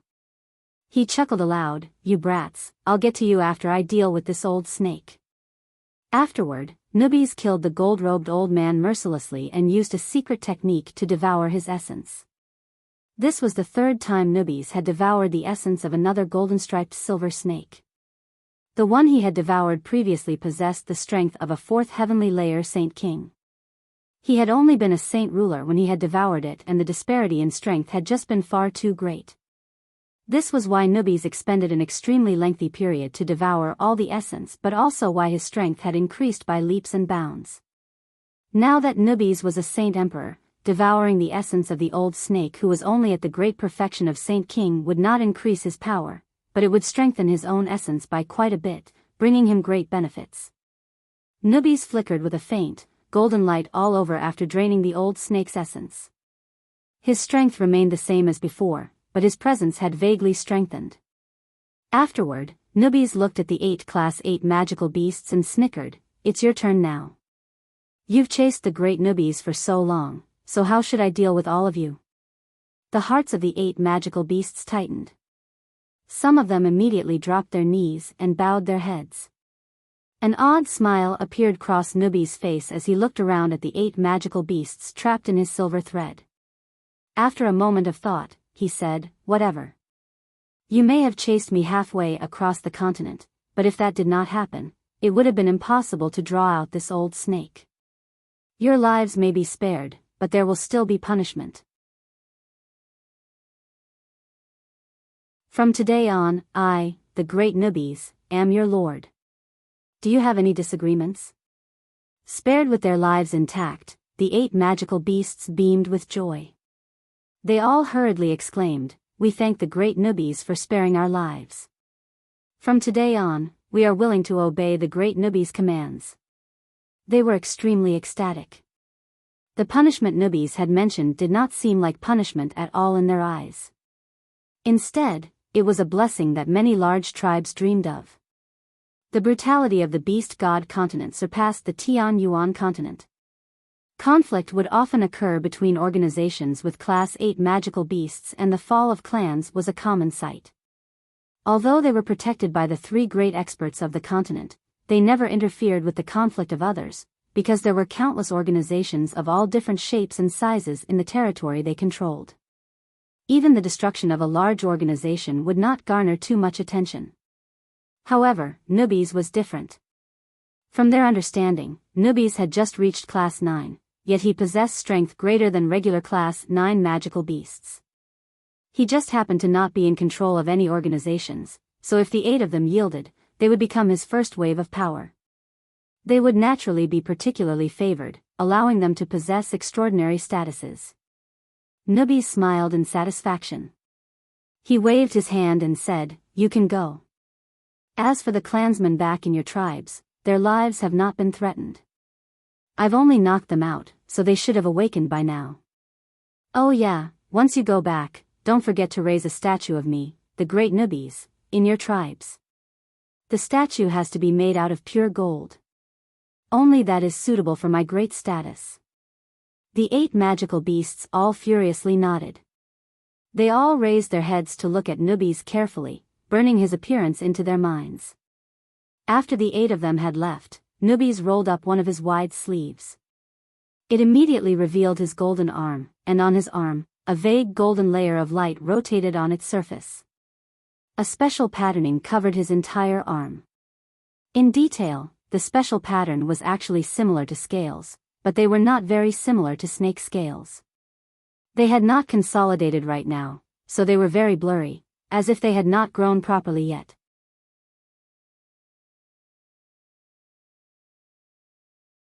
Chapter 14:19. A confident Nubis looking at the special, scale-like patterning on his arm, Nubis faintly smiled. He was rather excited as he murmured, "The essence of this old snake is even more intense than the 4th heavenly layer Saint Kings I absorbed before. I feel like I've consumed some extremely effective medicine that has rejuvenated me, making my body undergo some extremely evident changes. My strength may still remain the same as before, but I feel like my battle prowess is even greater than before. This old snake must have devoured the essence of a few other clansmen in his life, which is why his essence is so intense." Nubis rolled his sleeve back down and his slightly golden arm was immediately covered up. He looked up at the continent he had once yearned and feared for and murmured, "The Beast God continent really is a great place. It's a suitable habitat for magical beasts. There are definitely many more magical beasts in these lands than on the Tian Yuan continent, but unfortunately, it's no longer as attractive as it was to me now. And regarding that old snake, he must have stayed here for several millennia already. He may not have full control over every inch of land here, but with his strength, expanding his view across the entire continent shouldn't be too difficult. Once golden-striped silver snakes appear on the continent, they definitely won't be able to avoid his senses. Probably all the golden-striped silver snakes on this continent have already been killed by that old snake, so there's no need for me to stay any longer either. Whatever, I'll go look for Jian Chen on 3 Saint Island." With that, Nubis shot off into the distance as a golden streak of light. He did not use a space gate and instead flew. He enjoyed the scenery along the way as he leisurely traveled toward 3 Saint Island. Once the 8 Class 8 magical beasts returned to their clans, they had discovered that it was indeed as newbies had described. Their clansman had not been harmed at all, only having been knocked out by the venomous gas he had sprayed. There was no threat to their lives whatsoever. All the clansmen who had been affected by the gas moved about energetically. Only a few weaker clansmen had not fully recovered, and their faces remained sheet white. However, the forests around their tribes had been reduced to dust by Nubi's venomous gas. Only a few thick, ancient trees stood where they were, having now shriveled and lost all signs of life. However, the 8 magical beasts completely ignored the destroyed vegetation around them. They were all overjoyed to see their clansmen completely fine. They all secretly thanked Nubis for his mercy before immediately ordering their people to collect gold. In the end, they constructed a golden statue in the center of their tribes using a large quantity of gold. The statue obviously depicted Nubis. He stood 300 meters tall and had been personally carved by the Class 8 magical beasts, making him seem lifelike. In the blink of an eye, Jian Chen had already stayed on 3 Saint Island for half a month. He spent more than half of that time beside Xiao Bao, guiding him through the cultivation process, passing on knowledge about everything, including battle skills and so on. He basically taught Xiao Bao everything he knew. Xiao Bao was young, but he was a very sensible boy. He seemed to know that Jian Chen would be leaving soon, so he valued the time he spent with Jian Chen very much. He would take everything that Jian Chen told him to heart, diligently studying. He also worked very hard on his cultivation. Due to the vast amounts of resources available and because he did not need to comprehend the laws of the world for the lower layers of the chaotic body, Xiao Bao improved by leaps and bounds with every passing day. He had already reached the strength of a 5th heavenly layer saint ruler. The divisions of the innate chaotic body greatly differed from the divisions of the normal chaotic body. The innate chaotic body only had 4 major realms, which were minor achievement, partial achievement, major achievement, and great perfection. It was unlike the chaotic body Jian Chen possessed, which required his chaotic Niden to be shattered a total of 18 times, and his strength would only increase by several cultivation levels only when each shattering occurred. As a result, it was extremely evident whenever Xiao Bao's strength increased slightly. Jian Chen and the Heavenly Enchantress would have minor conversations from time to time as well. The topic of the conversations would always be about Xiao Bao, but his relationship with her had taken a slightly better turn as a result. Although the Heavenly Enchantress still behaved coldly toward Jian Chen, she no longer appeared unapproachable at the very least. The Heavenly Enchantress had consumed the 5th grade Violet Cloud Peach and Comprehension Tea leaves he had given her as well. He could clearly sense that she was even more powerful than before, but due to the fact that she followed a different path of cultivation, Jian Chen was unable to tell just what level she had reached unless they fought.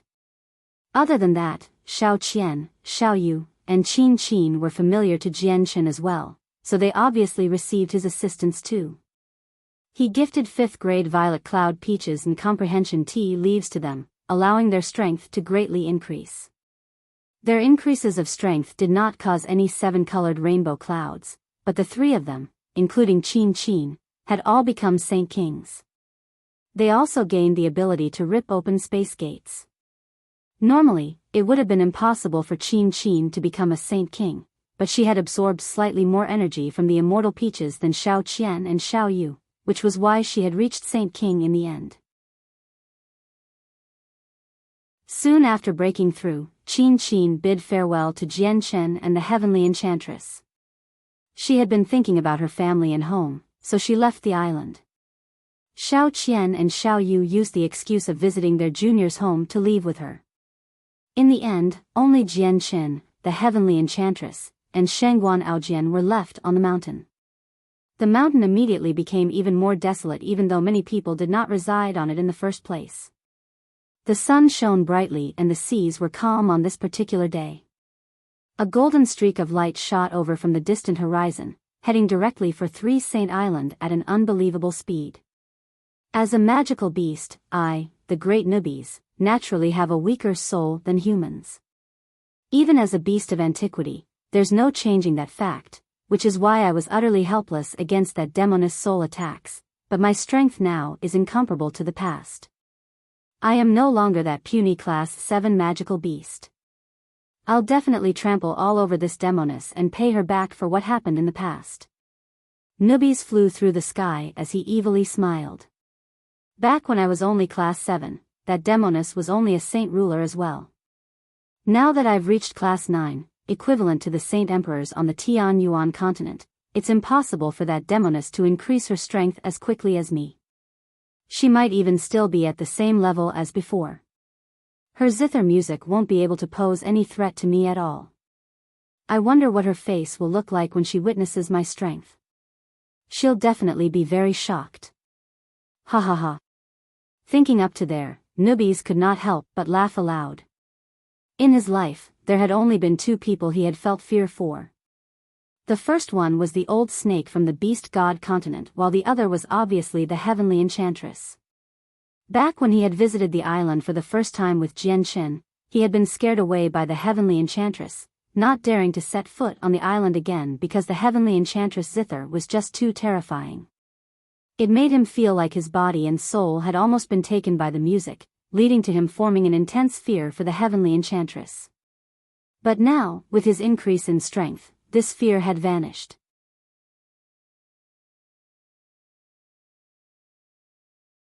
Chapter 1420. The heavenly enchantress strength. Nubis did not use a space gate, but he still flew very quickly.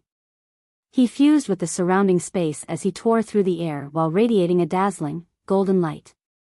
He looked like a comet. He moved extremely quickly and silently toward the island. When Nubis arrived 100 kilometers away from the island, Jian Chen and Heavenly Enchantress sensed his arrival.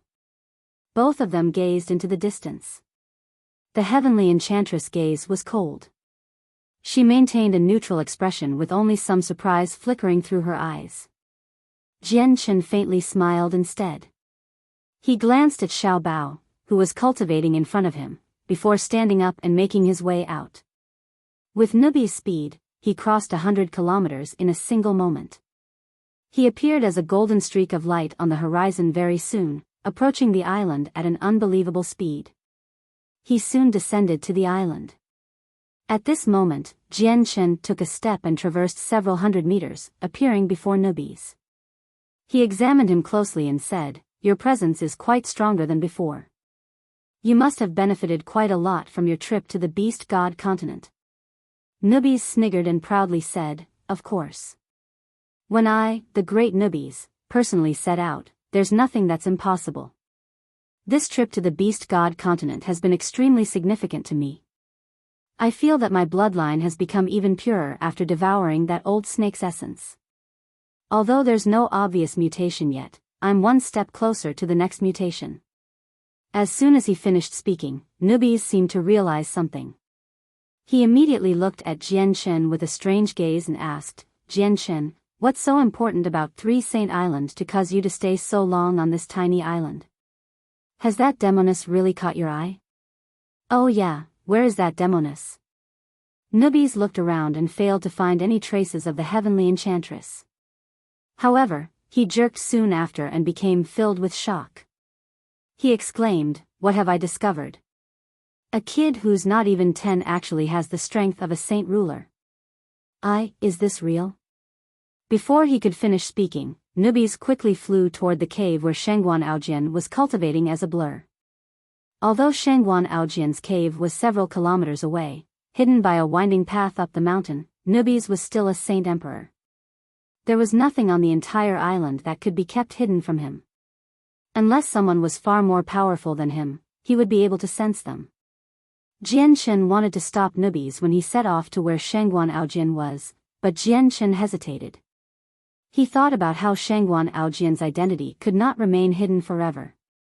In the end, he did not stop Nubis, only followed behind him.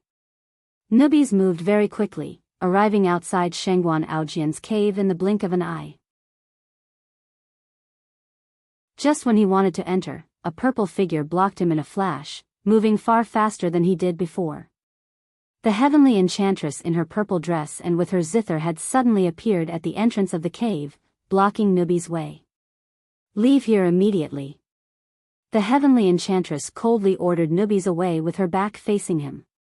Her curvy figure seemed very slender, but as she stood there, it seemed like no one could get past her. At that moment, her body seemed to have become a wall that had locked out the entire world, separating the interior of the cave from the exterior. A gleam of light flashed through Nubi's eyes. Although he could sense that the heavenly enchantress' strength was slightly different than before, he could not see her exact strength. However, with his understanding, even if the heavenly enchantress had increased in strength, the increase would be very limited, not enough to threaten himself. As a result, he did not worry at all and loudly said, "Demoness, looks like your strength has increased by quite a bit from before. I, the great Nubis, have become slightly careless, which was why you managed to sneak before me. I may have feared you deeply in the past, but you're as weak as an ant to me now. If you're smart, move and don't block the way. I want to see that little guy inside." The heavenly enchantress' gaze immediately grew cold when she heard Nubis refer to her as demoness. A sliver of anger seemed to flicker through her eyes as she coldly responded without even looking back, Saint Island does not welcome you. Leave immediately or, before she could finish what she was saying, Nubis interrupted her. He sniggered, or what? You're going to attack me mercilessly? Come, come. I'll take all your attacks. I sure do want to see what you can do. Jian Shen had also arrived by now. He stood in the distance as he watched. He did not go up to interfere and only looked at Nubis in sympathy. The heavenly enchantress had already ingested a 5th-grade violet cloud peach. Even Jian Shen was unsure how powerful she had become, but he was certain that she was far more than what Nubis could handle. Jian Shen, haven't you held feelings for this demoness for quite some time now? Don't worry, I'll help you with them. I'll capture this demoness right now and get her to accompany you in bed, Nubis loudly informed Jian Shen. He paid no attention to the faint killing intent that had appeared in the heavenly enchantress' eyes. What Nubis said near the end seemed to have crossed the heavenly enchantress' bottom line. Ding! Almost at the same time Nubis had finished speaking, the heavenly enchantress struck a string. There was only a single note, but it seemed like a thunderous explosion when Nubis heard it. His body and soul trembled. Nubis' face drastically changed. He stared at the heavenly enchantress as disbelief flooded his face. He was now a Saint Emperor, even though his soul could not be compared to the souls of human Saint Emperors. It was far more powerful, without any doubt, than his soul when he was still at Class 7.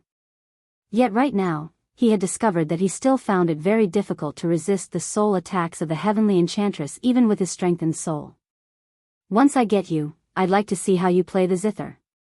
Nubis made up his mind.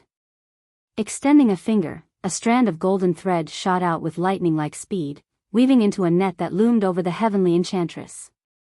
The heavenly enchantress' face was icy cold. Her eyes seemed to flicker with darkness, enough to cause people to shiver. With just a single hand, she strummed the strings of her zither. The music she created was extremely pleasant, but it also seemed to be as deep as the sound of war drums. The sound seemed to change. As she struck every note, visible sound waves spread into the surroundings.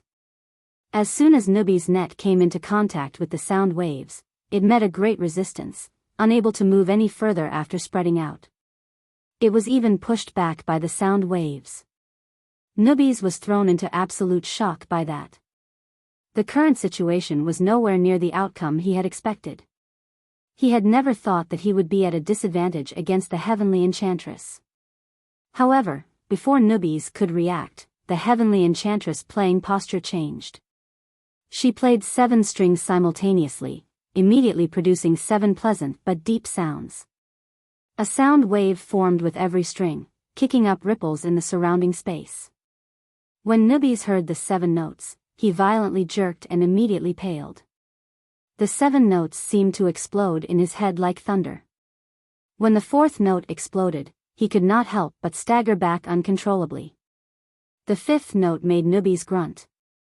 He became injured and had already staggered several dozen meters back. The 6th note caused a stream of blood to flow from the corner of Nubis' lips and caused him to stagger to several hundred meters away. The 7th note caused Nubis to throw up blood. His body trembled as his eyesight became blurry. He found it rather difficult to stay standing. The heavenly enchantress' gaze remained icy cold. Nubis had crossed her bottom line, so she clearly did not plan on letting him go so easily. She had already placed a finger on an 8th string and was about to strum it. Jian Chen's face changed. He knew that the heavenly enchantress was very powerful, but he had never expected her strength to be so great. Nubis suffered a complete defeat with his strength as a Saint Emperor, which took him by complete surprise. Seeing how the heavenly enchantress still did not plan on letting Nubis go, he immediately cried out, "Stop, don't harm Nubis anymore." Jian Chen arrived before Nubis in a flash and supported him when he almost fell. You're tuning into the Biyao's Wuxia Chronicles YouTube channel. Don't forget to subscribe and join us on this journey to catch the most captivating stories.